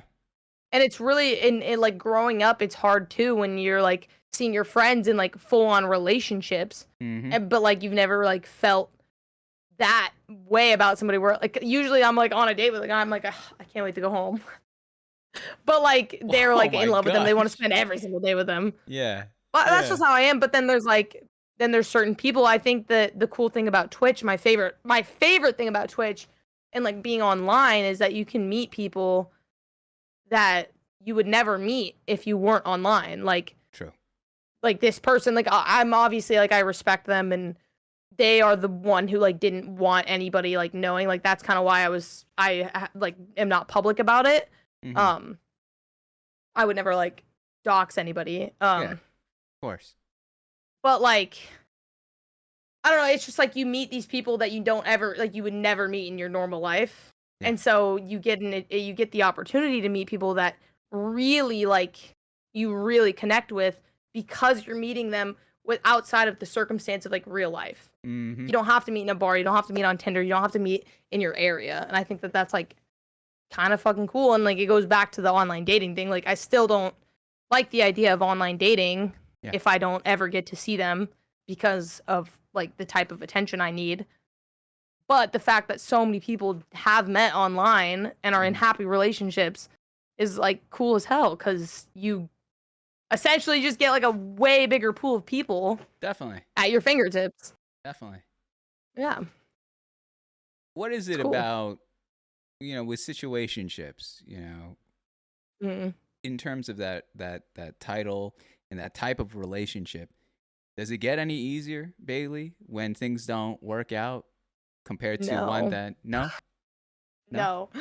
I think that the reason they don't get easier, at least in my experience, is that my standards kind of grow for people and like I used to not really like I think your self-worth grows as you get older because you don't really know what you're worth when you're younger and like you think that certain things are normal and like you think being treated a certain way is normal because like maybe that's all you know. Mm-hmm. And then like you get out of like certain relationships or situationships whatever and you understand like okay, well I want this now. Yeah. And then your standards get higher and like this person like seems to meet that standard. Mm-hmm. But then like disappoints you even harder. And so it makes it harder because you feel like you found a better person and then you lose them. You know what I mean? Like Yeah. I think that when you have more value for yourself, losing people you hoped lived up to those standards is more painful. Yeah. What is your value? What value do you see in yourself now going through all of this, situationships, former relationships, stuff that where you could have seen it working out or vice versa? What is your value now that you see yourself as a 24-year-old young woman?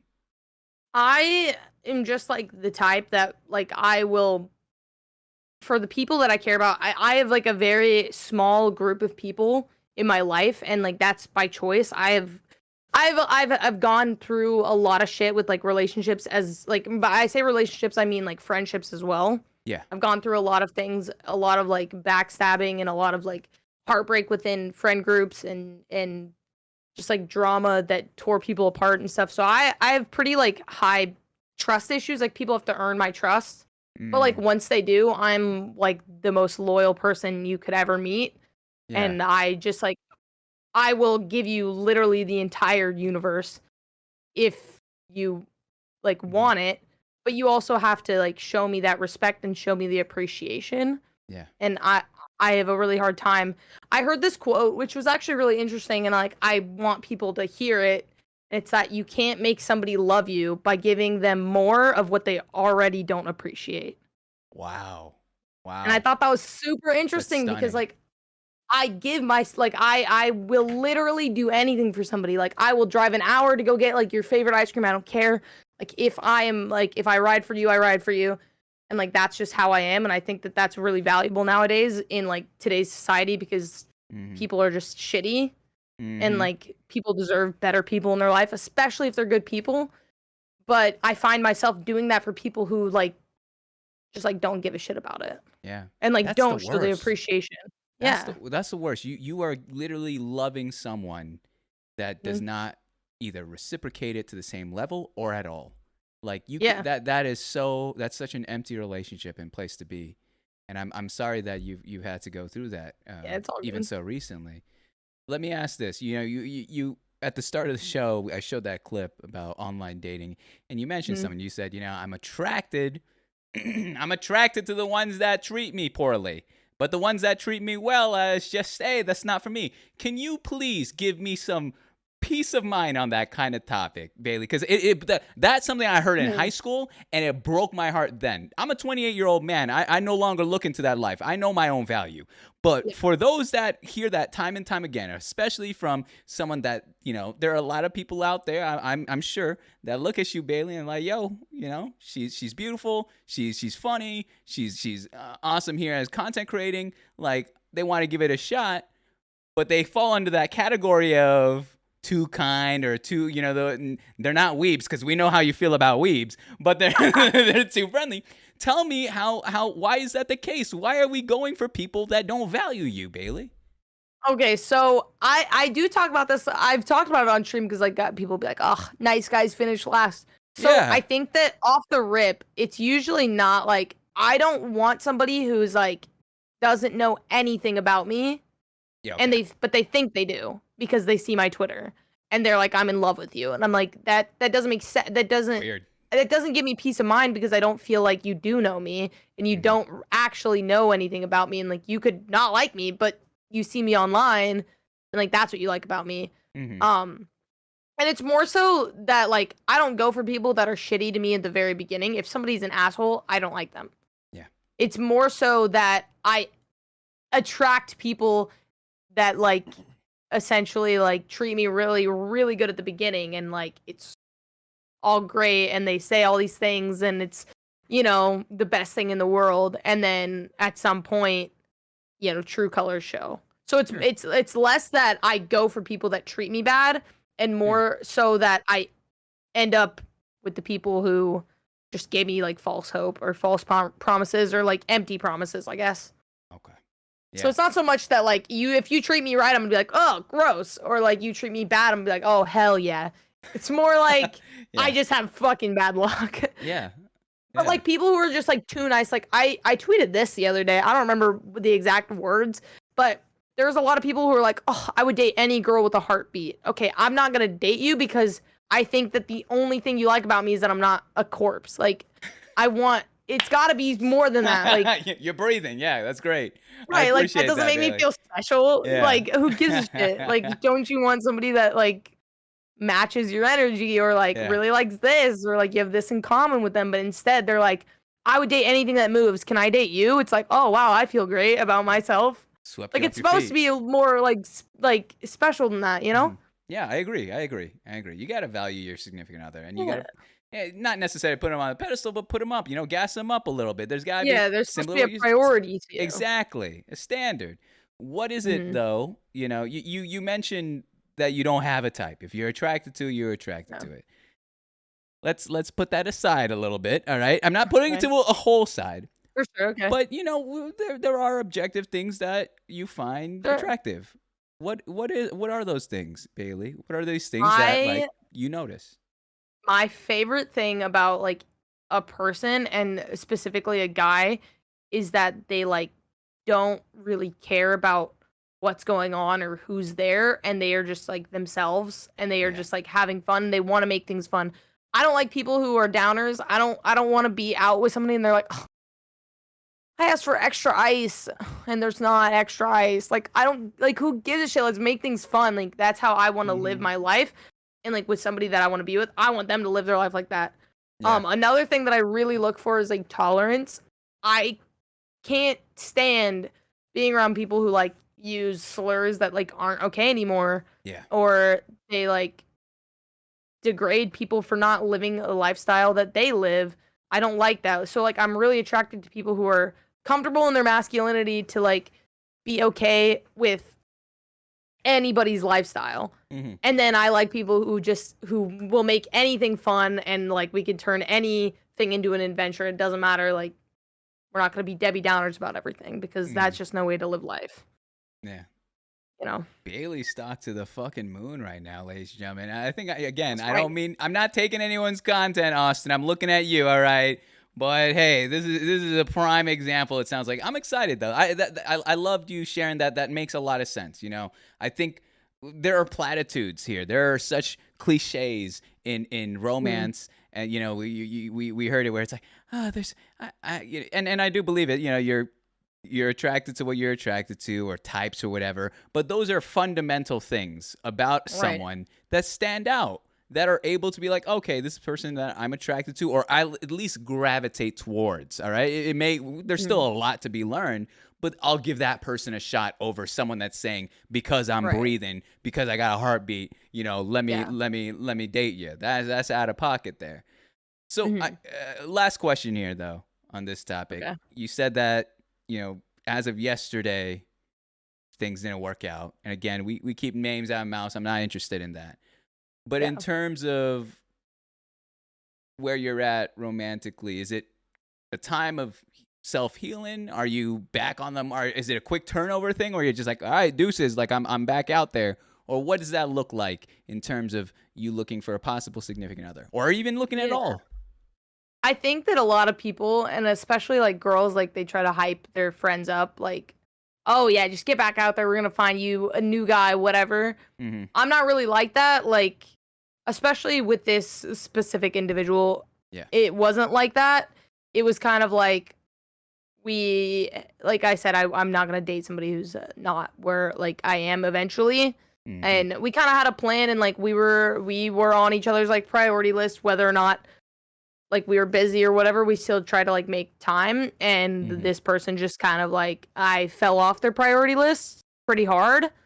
And I just like wasn't anything that they worried about until like days later. Yeah. When they had a minute, and I can't be treated that way. Like, I want to be somebody's priority.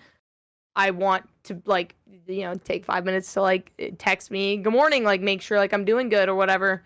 And it just stopped like being like that. But it was something that was like really good and really fun, and somebody that I like really enjoyed.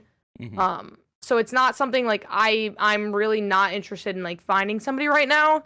And I even think that like years down the road, or like months or whatever, if we ever were to meet, I don't think it would be something where it's like we can just be like buddies. Like I don't know, like it just wasn't like that. Wow. Okay. Yeah. So I just like, I'm not interested in like looking for people. I'm just interested in like growing myself, and like growing my stream, and growing what I want to grow, and like controlling what I can control, because I think that's all you can do in those situations. Jeez, this again, perfect. Yeah, well spoken. Well done. I appreciate that. I appreciate you sharing that, Bailey. That was good shit right there.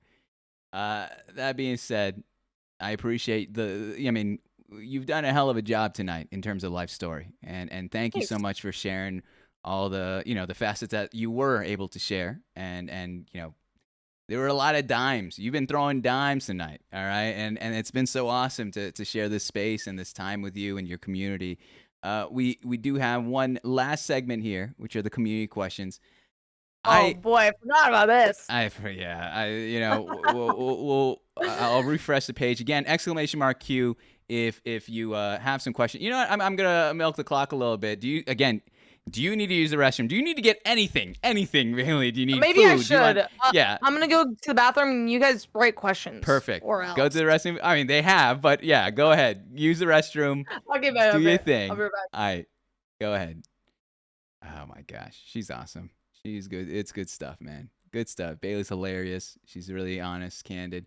I'll be honest with you guys. Hey, fun fact. I need to go pee again. I've been holding it in for a whole segment, and the whole reason I kind of forced it was because I wanted to go and not. I didn't want to. I didn't want to be the only one. So that's a little industry secret. John and I had 3. What's going on here? Bales is legit the best. Said balls. Yeah, no, she's awesome. I would love to have her on the network. She's a lot of fun. There's some, I know, even comedy wise, like I like bouncing off of her. Old man, Parker, how you doing, dude? Oh my gosh, it's been so long. Oh my god, I got way too excited, guys. I need to tone that shit down. Sorry. What's up, Parker? You're doing great, Moms. Anna Jam, thanks so much for being here. Thanks so much. I appreciate you all, man. It's been really cool getting to know your streamer, man. Hopefully, again, I forgot to say this at the top of the hour. Hopefully you guys are learning one new thing about it, all right? If you have, man, I've done my job. I'm proud of it. If you missed any part of this, it will be uploaded on YouTube in roughly a week's time. Appreciate the follow there, Hirsch. Oh my gosh. Go ahead. All right. I'll be right back. Oh, she's bet. What, Corey? What? Hi, guys.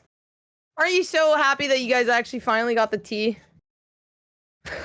The people in my chat know I've been like a fucking downer for the past 3 days or more. Anyways, we're chilling. We're fine. I love you guys.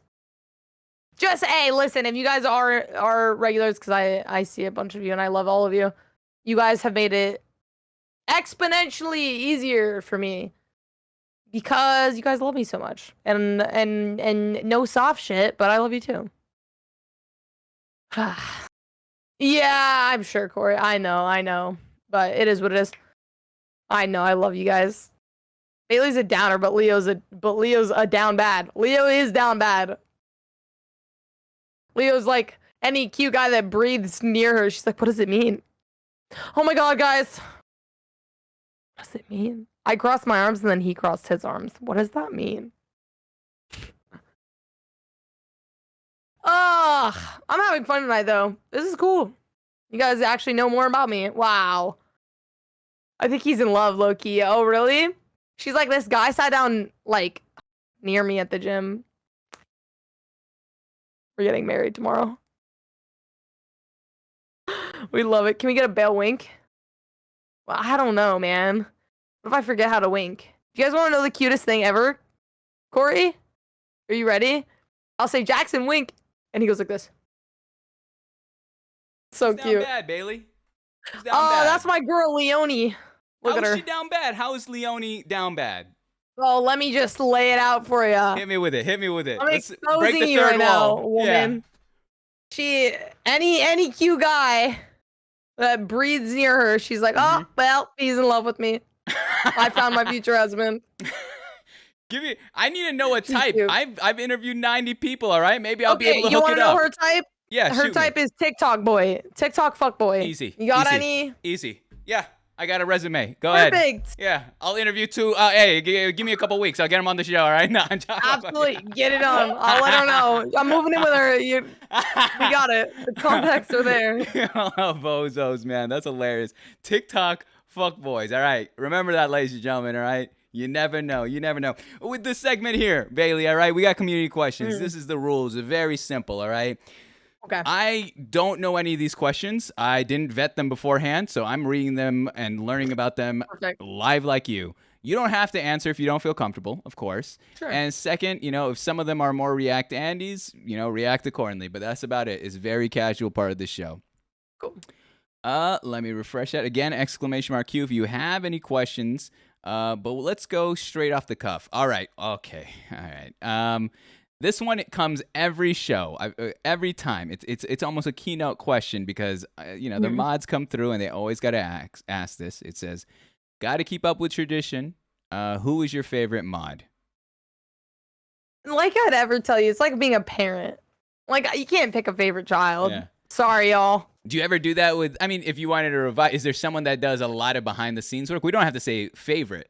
You can I mean, like everybody, people in my stream know. Corey is sus. He's one of the mods. He does so much. He did more for me, like he did so much for me even when he wasn't a mod. I was like, let me mod you, and he's like, no, and I'm like, okay, well, I'm going to.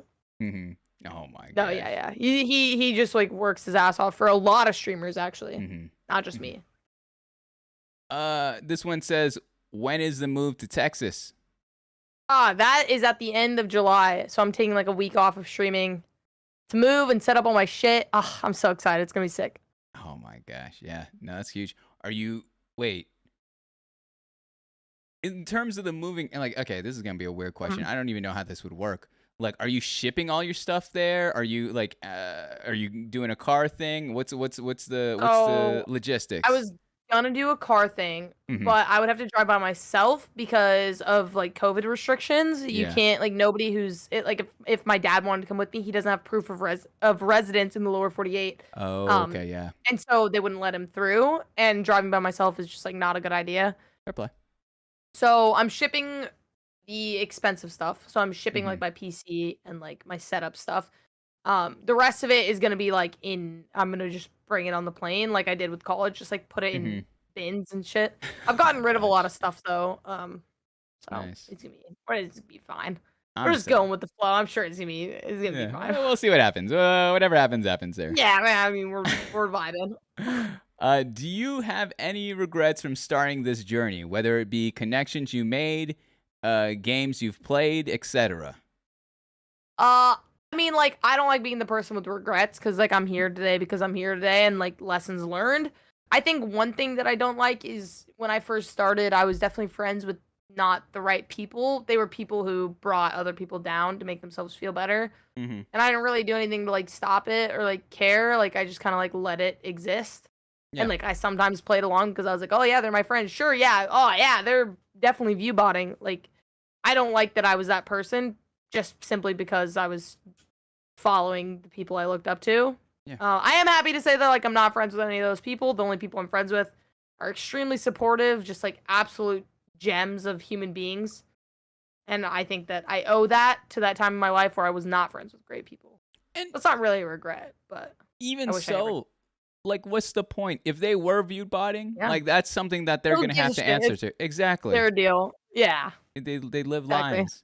It's crazy though, Bailey, because we've been talking about this, where it's like, Mhm. and I've heard this time and time again. This place, especially from creator to a creator, like, it can feel like high school. It could feel very Yeah. petty and very, that's why I don't know if you feel this way, but there are times where I feel anxious because I feel like I always got to wash my back, or if you yeah. even for the slightest feel like, oh shit, I wonder what someone else is thinking about me, you're going to go through a Mhm. dark path of, oh my gosh, well, I Right. did this, this, and this, but it's just not fucking worth it, Yeah. Find your crew that is honestly there to love on you and support you and be a part of what you're doing, and then kind of fuck the rest. Honestly, it's as simple as that. Yeah. We're No, out. genuinely. Mhm. There's also a lot of people who have not intentions of being friends with you. They just have intentions of like The being a clout. leech, like that's like a thing. Yeah. And I mean, like I'm not saying that I'm like clouded or anything, but there have been people who I got like put in group messages when I was like a year or two in, and people would be like, "All right, we have a deal, guys. Like if one of us blows up on Twitch, we have to help everybody else." But like Hmm. it would be 4 people, and like the other 3 people in there would just like stream like twice a week, 3 Yeah. hours a day, and like True. they just want this like some deal to like they just want the one time quick pop Mhm. off and don't actually want to do the work. So it's just you just gotta Mhm. find the people that are genuine. Yeah, that's tough. Yeah. There's a very hard line between those that are willing to do the work, and I don't know, man. It's that I learned a new term called edgelord kind of deal, where people will stream and then they'll quit and then they'll hate on this shit. And I'm just like, just because Oh you yeah. quit and hate doesn't mean that everyone else got to feel your pain for that. Or the That's people not who fucking quit fair. like twice a week and they're like, come back stream, like after they Oh just my quit. God. I'm like, oh yeah, you come back stream. And then they're like, why didn't anybody show up? I'm like, 'cause Yeah. you quit. They Like come back with a they don't subathon owe or you some that. shit. Yeah. Yeah. That's I think hilarious. those people stuck Yeah. around like, "Oh, I hope they stream again." Like, Yeah. no, they probably found somebody that they like to watch. Like, Yeah. they're not on stream to like kiss the ground you walk on. Exactly. They got their own life. They got stuff that they're Yeah. dealing with. We can't, especially like if someone doesn't show up, like you got to learn to not take offense to that and be like, Right. yo, Yeah. okay, things Not happen. everybody can be there every time. That's No. like people have lives. And like I hate when people come in and they're like, oh, I'm so sorry I wasn't here yesterday. I'm like, Oh, why are you sorry? weird. Silly Yeah. little goose. I hate Come that. Like, on. no, I'm proud that you got out of the fucking house and did something. Yeah, Like, exactly. catch the VOD or catch it on YouTube, whatever you want. Like, do For yourself sure. a favor there. Yeah. Okay. Okay, wow. Oh, Jesus. All right. I've Oh never seen God. this question before, but we're going to do this. All right. Without thinking, Bailey, you got amazing news just now. Who's the first person you tell? Go. Just now, I would probably text my group text with my friends Leonie. She was just in here, and then Electra, but I call her Yeah, Ashley. yeah. I would text that group text Mm-hmm. because they're my girls and they hype me up. That's awesome. If I may ask about your relationship with them, Mhm. what is it about your relationship with Electra and Leonie that made it so close knit and tight? It sounds like. Oh man, it's really interesting. I have two separate relationships with them, and it's because they're two separate people. They are completely different. Yeah. Like with Ashley, she is Electra. She is like I'm not very like a trustworthy person. Or not trustworthy. I don't trust people easily. That's the better word. And like she basically, since we've been friends, has been just like chipping at that. Like she just like will try to get me like to like break down those walls, and she's helped me a lot with like being like more that. emotional and stuff. I used to just kind of like not give a shit, so I didn't have to feel things. She's Ooh. kind of like that, like emotional, like I kind of brought me back into like feeling like it's okay to be emotional and it's okay to like talk about your feelings and stuff like that because she's very in tune with that. And then like Leo is just we're very similar and we just like have so much fun and we love to laugh and we have like the same goals and they're just really trustworthy, good people that I just like enjoy so much and I can just tell they're like for lifers, you know. Like they're the people that are like ride or dies. That's refreshing too, because I've been raised. I don't know if you were raised with believing that the internet's a scary place and you can't trust people on the internet. But here on Twitch and doing this shit on content creation, you meet some amazing people that you feel like, holy cow, you might be a lifer. I may not know you for the exact same time as my best friends IRL, but there's something intangible about the relationship, by the conversation, whatever it may be, that you're just like, I fuck with you and I got your back, like your family now. We may have never even, shared too many memories, but your family. Yeah. That's well, awesome. We even like met and we all met at like the same time and it was kind of like weird and awkward at first because it was like we like did like a weird group hug in the airport. But then like the next day, like we like I woke up on her like blow up mattress in her living room. But it was just like so normal for us to go hang out. It was so normal for us like let's go get groceries, let's do all this, and then that's when we decided we're like, okay, well me and Leo are gonna move in together and we're gonna like live close so that we can have that friendship that we want. And like we just like clicked immediately. It's just like super comfortable. That's sick. Yeah. This question reads, and I'm not, because I think I know your answer. It says, do you have a favorite sibling? But rather than saying that, I'm going, oh, you might? Go ahead. If you have an answer for that. Oh, okay.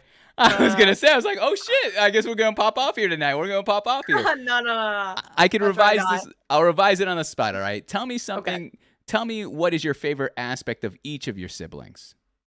Okay. So my sister, we're not as similar in the sense of like what we like and dislike, but she is like a wake up at 5 a.m. if you need something, she's got you. Like she just like will do anything for anybody at any time. And I really like I think that is one of the most valuable traits to have in like a person that you trust. Yeah. For my brother, it's just that he's just like always been like a best friend to me, like always somebody I can have fun with and hang out with and be included with. And just like, I know I'm never going to be alone by having them. I like that. If you guys watch this, don't listen to it. I didn't just say that. Yeah. Listen, this is for the PR, all right? This is come on. I'm just trying to look like I'm wholesome. I like it.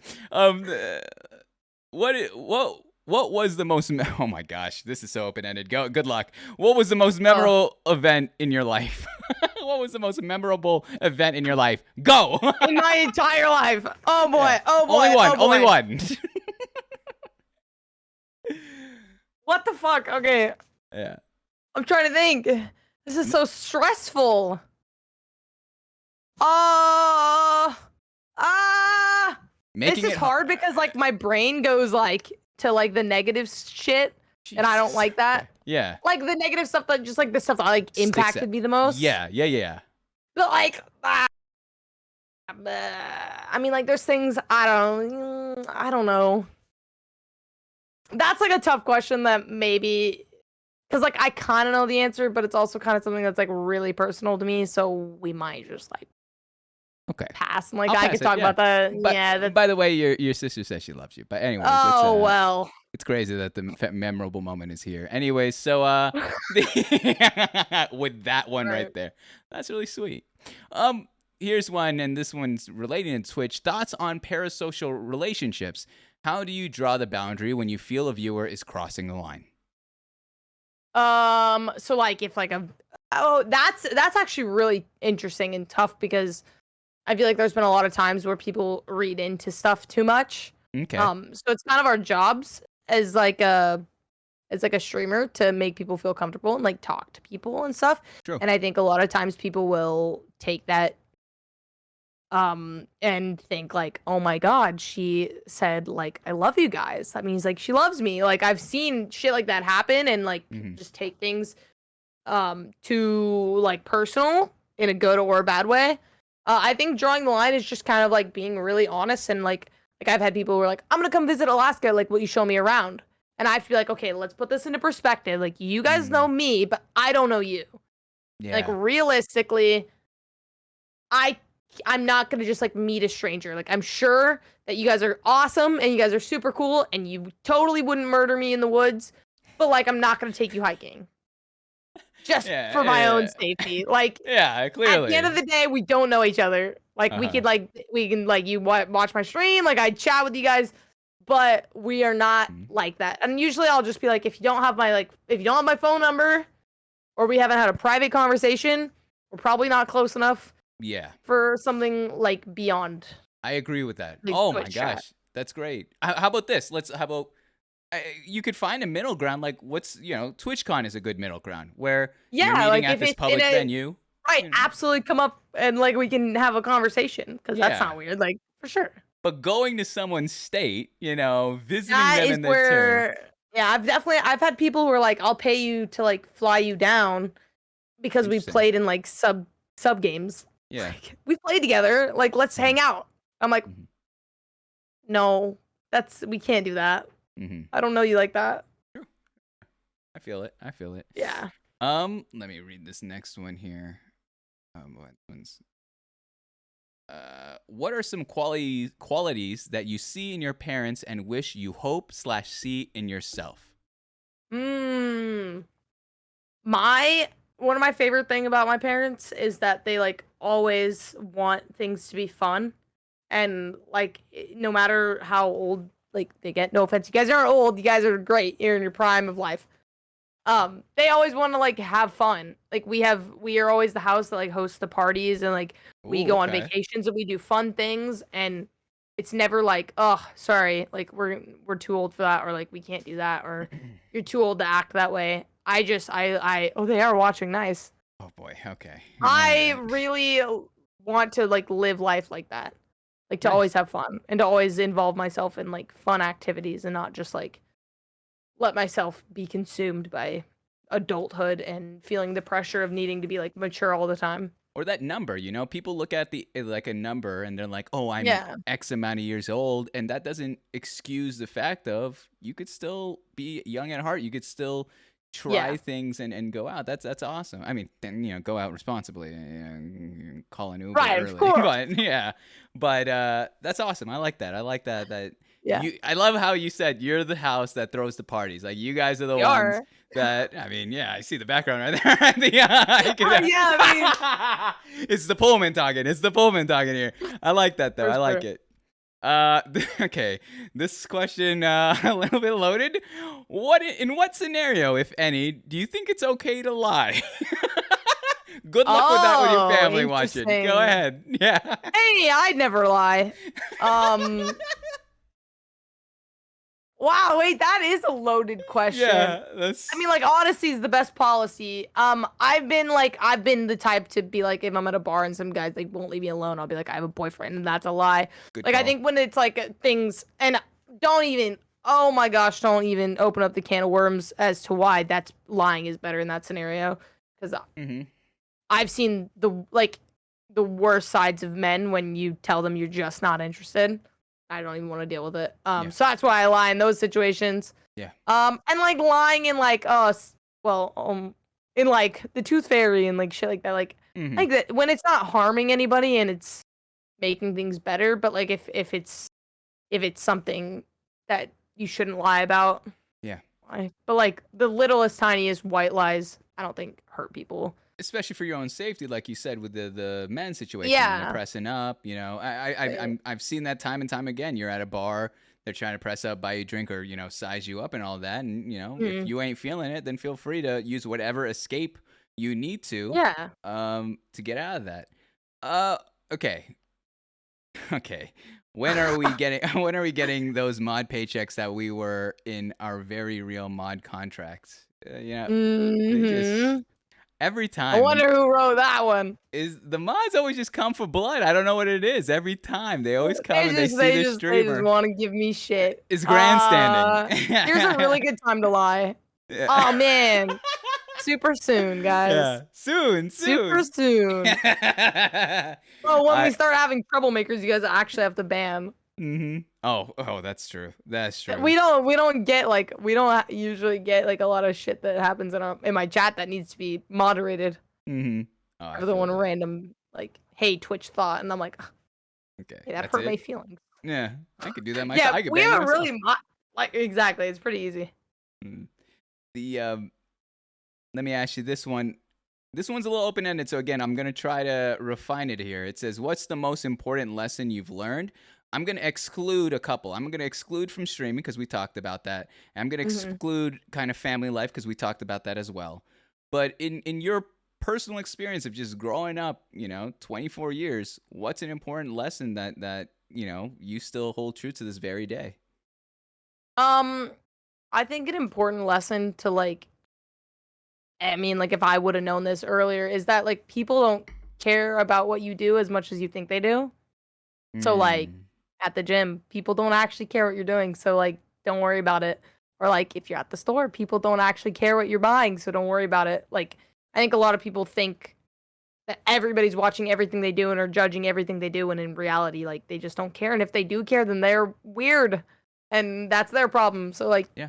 just be able to live your life without like thinking about what other people are thinking about you. Like who cares? Just do you. True. Who was your biggest inspiration in life/streaming? Oh man, life/streaming. Life would have to be Abraham Lincoln. 'Cause I never lie. Because he never lies, ladies and gentlemen. Because he's got a really big hat. In streaming, I've always really looked up to Valkyrie. I love what she's doing right now, especially like just being one of the most powerful women in like gaming in the community and stuff. And True. and like I know she gets so much hate, but she stays so like positive and nice and like and also like being able to bring gaming into the mainstream of media is like one of the coolest things ever, because that is essentially what's giving every smaller streamer a future by making that viable. That's Like she's true. in an MGK music video, like she's in a Bella Porch music video. Like I just think that what bigger streamers are doing for the industry is so sick and is what's going to create a future for everybody. Yeah, I agree. I mean, we talked, or I don't know if you and I have talked about this, but like earlier on, it was that whole Ninja Fortnite craze that brought a lot of people to Twitch. You could talk about Shroud. You could talk about all these streamers that are, as much as everyone kind of makes memes of them, and maybe sometimes in a harsher manner, are paving the way for the future. And that's what I see in a lot of other content creators. That's what I see in yourself, Bailey, where it's like they pave this way and to allow us to do our thing and expand on what they've built on. So I love that. That's really awesome. How about this? What inspires you to do better yourself, whether it be IRL or in streaming? I think that is just like I understand that I've had a really hard time in life whenever my focus is on like making just myself happy. Yeah. I have like a really hard time actually succeeding at that, but I know that Mm. as like human beings, it's so easy to just make somebody's day. It's so easy to make other people happy, and I think if more people had that mindset, then the world would be like a better place. So I think what keeps me like motivated and going is that it really is super easy to make someone's life better, and the fact that I have a platform where I can make thousands of people's lives better, that keeps me going because it means that I can have an impact on like that many people, which then makes me happy and makes them happier, and in turn they'll want to do better things for other people, and it's just kind of like the domino effect of how you treat people. And I just want to make sure that like I set a precedent for how people should be treated. Yeah. And then like moving forward, everybody like will follow suit. Hopefully, obviously. Yeah. Can't force Okay. anybody to do anything.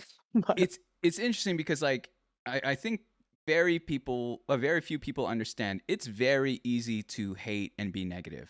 It's almost a default now in Yeah.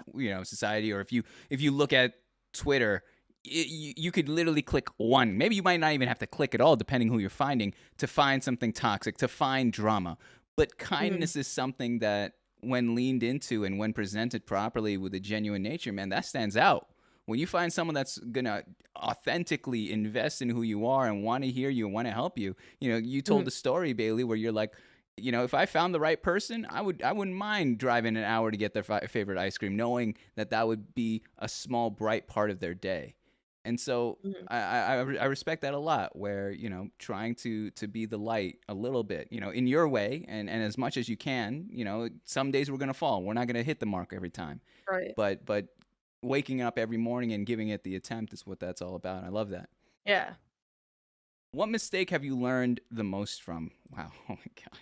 They're hitting you. I've Man, never heard these people are questions. really just they're really just like making me freaking think. Mistakes I've learned from. If it makes it easier, I'll let Man. you have it from streaming's perspective. Okay. So it doesn't We'll add to your narrow life. it down. Yeah. I think a mistake that I have made is like assuming that if you're like a small streamer, you should be like calling yourself that. Yeah. I don't think that any small streamer should call themselves a small streamer. I understand. Like I think what people don't look at is the bigger picture. I think that that's like the biggest fault that streamers have, is they look at the small what's happening right in front of them, and so they'll say like, okay, well, there's this big community that people support small streamers, right? And so just like, I don't know if any streamers are even watching. I'm assuming it'll find some people. But if you think about, okay, you have 30 people that want to support you as a small streamer. You have 30 people watching you. Now, what happens when you double that and you're 60 people and they're like, oh, you're not a small streamer anymore, I'm going to stop watching you? You lose 60 people because they only want to support small streamers. Yeah. So you have to understand that, like, you need to find your niche. You need to find out what your goal is. Like, if your goal is to have 1,000 viewers, don't worry about being a small streamer TikTok or small streamer Twitter or whatever. Worry about your audience and find who you want to watch you, because those people are going to support you through that. If it's people who simply just watch you or tab you because you're a small streamer, you're going to lose that person. And so it's not worth putting that effort into it. Like, you need to just find the people that are going to enjoy your content for as long as you want to make it. I love that a lot. This is gonna be a little hot take. I'll take the heat if it really is a cancel-y thing to say. I'm not even. Yeah, I'll cancel you. I'm not scared. Please, yeah. Write the tweet longer after the show. All right, while you're watching The Bachelorette. For sure. But I'm not like, I think it's tough to do the whole partnership push marketing strategy, because it's such a one-off event. And then if you were like, you hit the numbers, okay, and you apply and you don't get it, then that only will take you so far. The push hype only lasts for so long. So, and then plus the fall off, if you do get the check mark, the fall off that occurs. So it needs to be something more rooted in your content or your cultivation of your community, and not these one-off, oh, I could do one big thing and hit a number, or maybe if I tell enough people to support me, like you said, that smaller streamer mentality, you are looking like you will fall off, and then you're not just going to fall off, you're going to fall off hard because there's going to be a hard realities check too that comes with this. No, That- absolutely. And is that a like hot that's take? why it took me like 2.5 years to get partner, and like there was a period of time where I was doing better. I totally could have partner pushed at that point and been like, "Can you guys host me? Can you guys make sure you tab me? Can you guys do this?" And then I would have fallen off and averaged 20 viewers right after that. Exactly. Whereas I tried my hardest to just do it as natural as possible. Of course, when I am getting close, or I was denied once, of course I'm gonna get more people who want to do it. But Yeah. like that's not me being like, guys, come support me. I'm trying to get partnered. It's like they're more or less doing that, and so I understand there's always gonna be fall off when you get partner. Yep. That's like the default is there's always gonna be fall off because people are like, oh, we did it. I can breathe out. I don't have to worry about tabbing and whatever. But if you were just like partner push, partner me, it doesn't work because It's it's just done. like it's so temporary. Yeah. I mean, there's a saying that I've been trying to coin where it's like, make your work undeniable. So if whatever you're doing in content wise, if you keep doing it and you do it at a rate where consistency prevails. I'm such a strong believer that consistency prevails over makes up for a lot of sins in this industry. Then people will resonate with you. You don't need to let your actions speak louder than your words. You don't gotta tweet this shit. You don't gotta put it on your overlays to leave a tab open. Just do your thing, and adjust from there. Don't adjust your marketing scheme. Adjust your content. Yeah. But I love that. I love that. Here's one easy one here. All right, I'll let us breathe for a moment. Is that someone just asking? Is that a scrunchie on your mic? And why is it there? It is. That's right. It's there for decoration, and you guys just need to get over it. That's an Avril Lavigne It is thing, I quirky. think. That's quirky. Yeah, it's an Avril. I'm quirky. I'm not like other girls. I'm different. I'm different. It's fine. I'm the main character of this. It's fine. I'm the main character. Let's see here. I got a couple more for you. I got 2 more for you. I'll let you off the hook here. All right, 2 more for you. First one. Okay. Can you do your best Jackson impression? Well, it depends on what Jaxon. Yeah, that is my almost 2-year-old nephew. And go ahead. Oh boy. I mean, he doesn't really say anything. For reference, he calls me Ba. He'll learn a word and he'll just say the first syllable. He recently learned how to say help, but he just says, ha! Like that. It's so cute. I love it so much. Or if he wants to go to the park, we have like a little park next door. He'll go, park! Or like if our dog's barking outside, he'll be like laughing and playing, and he'll look at me and he'll go, the dog! And he'll run to the back door like, the dog is barking. He's my favorite. Oh, I love him to death. That's the same energy that someone much older would bring to the table, where it's like, we're not willing to have full conversations. I'm just gonna yell at you what I want. All right, park, pretty dog, much. pudding, whatever it may be. I like that. That's adorable, though. Yeah, Oh caveman my gosh. type beat. Did anything change for you? Because when you became kind of Auntie BaileyGoat, did anything change for you mentally? Oh my gosh, I softened up way too much. Yeah, how so? I'm like, before I'm like, oh no, everything's about me, and now I'm like, I would die for this little tiny human. Oh. Although it's also like birth control, because I'm like, okay, he's freaking out. What do you do? Oh. And they have to like, you know what I mean? It's like I'm really cool being the aunt, but I also like to like pass him off if he's 100%. being Unruly. right. Like there's certain things where I'm like, I don't know how to deal with this, and I don't. You guys got it. You changed a diaper yet? Yeah, Okay, I've been really involved. Just cool, but Good also stuff. like. That's adorable.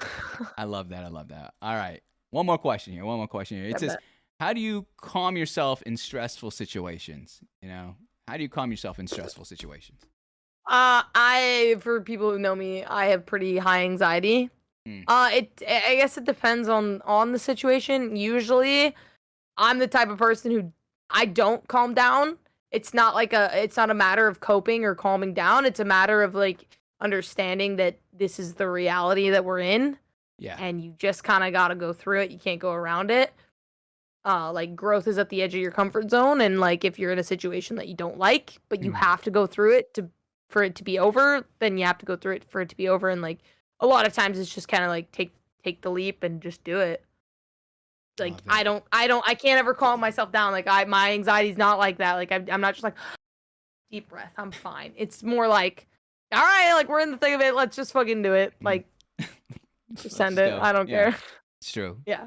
It's actually kind of calming when you just get it started and then you kind of see where things, It feels lie. so much better once things like you don't want to have to worry about it twice. Exactly. Just do it.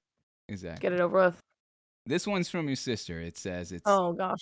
not a question, just a comment. I'm so proud of you and everything you've become. I like that a lot. Short and sweet. I love that a ton. We don't share Such that a enough. sweetheart. Yeah. That's awesome. Well, Bailey, that is everything there. All right. That's everything. You're off the hook. Well, we have one more surprise segment at the end, but there, here's the thing. Much like anything in life, nothing's free, and so I need two things from you. All right, Bailey. Pay you or what? No, the shows are on the house. Don't get me wrong. You've already given me enough in terms of your time. I never asked for money, but there are two things I need from you. It's the segment that you DM'd me about today, which I was just like, is this lady? I was so worried. Anyways. I'm going to share the story before we get to explain. You didn't even DM me on Discord. You DM me on my Twitter account. And she goes, hey, I can't pick a VIP. I don't want to, can we just skip this? I was like, it's not that deep. It's so easy. You could get away with this. And you could pick out random. It's never, no one is offended. It's such an easy bit. And let me explain it to everyone that's here. Worried. Okay, for sure. You have the stream up, correct, Bailey? Yeah. Can you pick a name? This is how it goes. Can you pick a name from the back end that is not myself, a mod, or a VIP? Any name. It's, I don't care. It could be your community, my community, a stranger. Doesn't matter. Any name. I'm probably going to pick a stranger so that all the people who know me can just shush up. Fair play. I'm going to pick Anna Jam. Look at her. Anna Jam. Let me make sure I spelled this right. There it is. Anna Jam 06, correct? Hell yeah. Yep. There you Perfect. goes. Anna Jam 06. You've got VIP here. But now this is kind of the part where it might add a little anxiety into. I don't know these people, so it's fine. I was worried about offending people I know. Oh no, you're fine. Totally fine. So here's 5 names. We only are allowed 5 VIPs here in this channel. Choose any of the 5. I know I saw, if it helps, Val and Globe and Frog's Lock were here. I don't know about the other 3. So up to you. I'm not going to influence it any other way. Okay. What would you like? So here's my... If you want a little intro to what my brain looks like. Sure. I don't like when something looks different.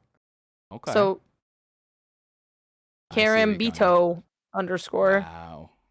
Wow. Because the underscore bugs me when it's everybody. Look, I have an ego now. I don't have an underscore, so neither should you. The old Bailey with an underscore wouldn't have chosen Karambito. I'll tell you that. Not a chance. I would pick someone else. Yeah. This is... Now it's kind of like... Yeah, it's the check mark. It's Am simply I better than you? I didn't realize that I'm better than you. That's crazy. That's toxic. This show turned toxic quick. We have it in us, Bailey. I don't want to offend anybody. Yeah. She over here DMs me. I don't want to ruin anyone's day. And then over here telling, hey, fuck off, underscore lady. I don't want to see you. You're different. Jeez Louise. So that's the first thing I need from you, all right? Second thing I need from you is this, Bailey, all right? I'm fairly new to the platform still. I created this account January of 2020. I've been streaming since May. I've been doing this interview since June, all right? Okay. I'm always on the lookout for future streamers to watch, whether it be a part of their community, hang out, whatever it may be. But most importantly, who would you want to watch go through the ringer with me here? You've been in this call with me for over 3 hours, all right? Who would you like to watch go through the exact same motions, talking about their time here on Twitch and content creation, talk about their life story, as well as answering questions from a jury of their peers for the community questions segment? Who would you like? Okay. So the reason I'm picking this... So I was going to pick this person anyways, but then being here and talking... Yeah. It would be an absolute, it would just be the funniest shit that, you think I'm funny. Yeah. I can't even. My future roommate, Leonie, who's just in here, I think that I would die listening to her answer these questions. Dope. You got it. Say less. I would die. Oh, man. I'll do you one better. I don't know if she's here or not. If she's not even I don't typing, even know if she's here. if she ain't even typing, I'm gonna do a little promo here, all right? If I may, I do it in one shot, all right? One shot. I haven't done this in a while, so I'm gonna look right in the camera, and I'll clip this later. If someone can clip this for me, I would love that. But yo, listen up. Welcome to another episode of Inside the Streamer Studio. I am your host, Moms Online, with today's very special guest, BaileyGoat, and we've gotten to the portion of the show where I have the guests recommend a streamer that they would like to see go through the ringer with me here and talk about their story, both online and off. And Leonie, your name came up, so this is an open invite. If you have the time, willingness, I'd love to have you. Bailey, is there something you'd like to say to Leonie to possibly convince her to be a part of this? I'm not gonna move in with you if you don't get on this show. So, if you want a place to live, just kidding. We already paid the deposit. Okay. But come on now, we already talked about this. Come through. All right. Come through. And scene. There it is. It's as easy as that. One take wonders right there, Easy. Bailey. Holy cow. Hell yeah. I've enjoyed this so much. It's been so pleasant. Me too. Before I get into the gushy stuff, of the show. Aw. All right. I will say there is one last segment. It's a surprise boy. that I love that. I didn't include it into the PDF. So, what you need to know is that this show, Inside the Streamer Studio, was 100% inspired by a 90s television show called Inside the Actor Studio. All right? And it was on public television, and this individual, he was a host and professor. His name was James Lipton. I'm sorry. He would bring in actors, actresses, and entertainers into his auditorium and classroom, and he would talk to them in long-form interviews about their life, their personal life, their upbringing, and then eventually their work on the big screen. And so, as an homage to him, I end the show exactly the same way as he does. He asks every guest for 23 seasons. He's asked every guest the same 10 questions. And so for 90 episodes now, officially, I asked every guest the same 10 questions he has. All right? Okay. There's only 3 rules to this part. 1, you have to answer every question. Okay. 2, I'm going to stay completely silent during this, aside from reading you the questions. So I'll read you the question. I'll be silent. I'm going to wait for a moment of silence after, and then I'll read you the next. The third rule is that you have to keep your answers within one thought. So not one word, not one paragraph, just one sentence. That's it. Okay. Okay? And so after that, we'll wrap up the show. I usually wrap up the show by telling the guests exactly what we did here tonight, and I'll give you the final word. And then you can go watch The Bachelorette, all right? Perfect. I know. And Thank goodness. Your night's only getting started. All right. All right. You ready, Bailey? Sure. All right.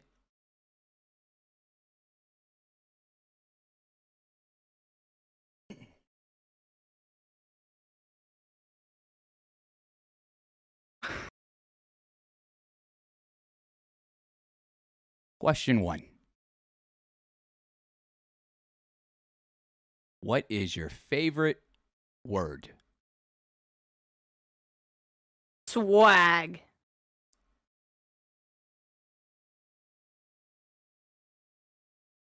What is your least favorite word? It's definitely a word that's TOS. I don't like it because it's offensive.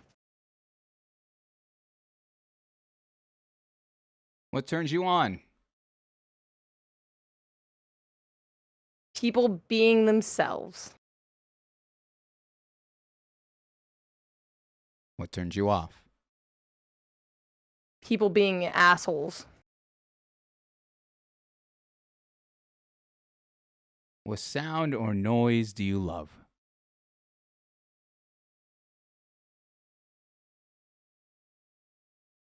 The sound of birds chirping.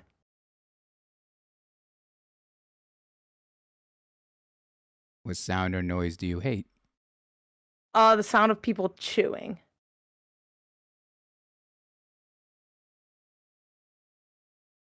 What is your favorite curse word? Fuck. What profession, other than your own, would you like to attempt? Being a rapper.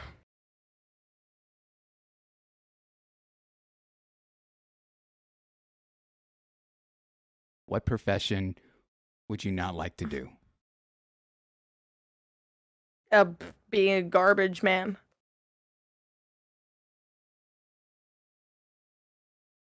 And lastly, Bailey, if heaven exists,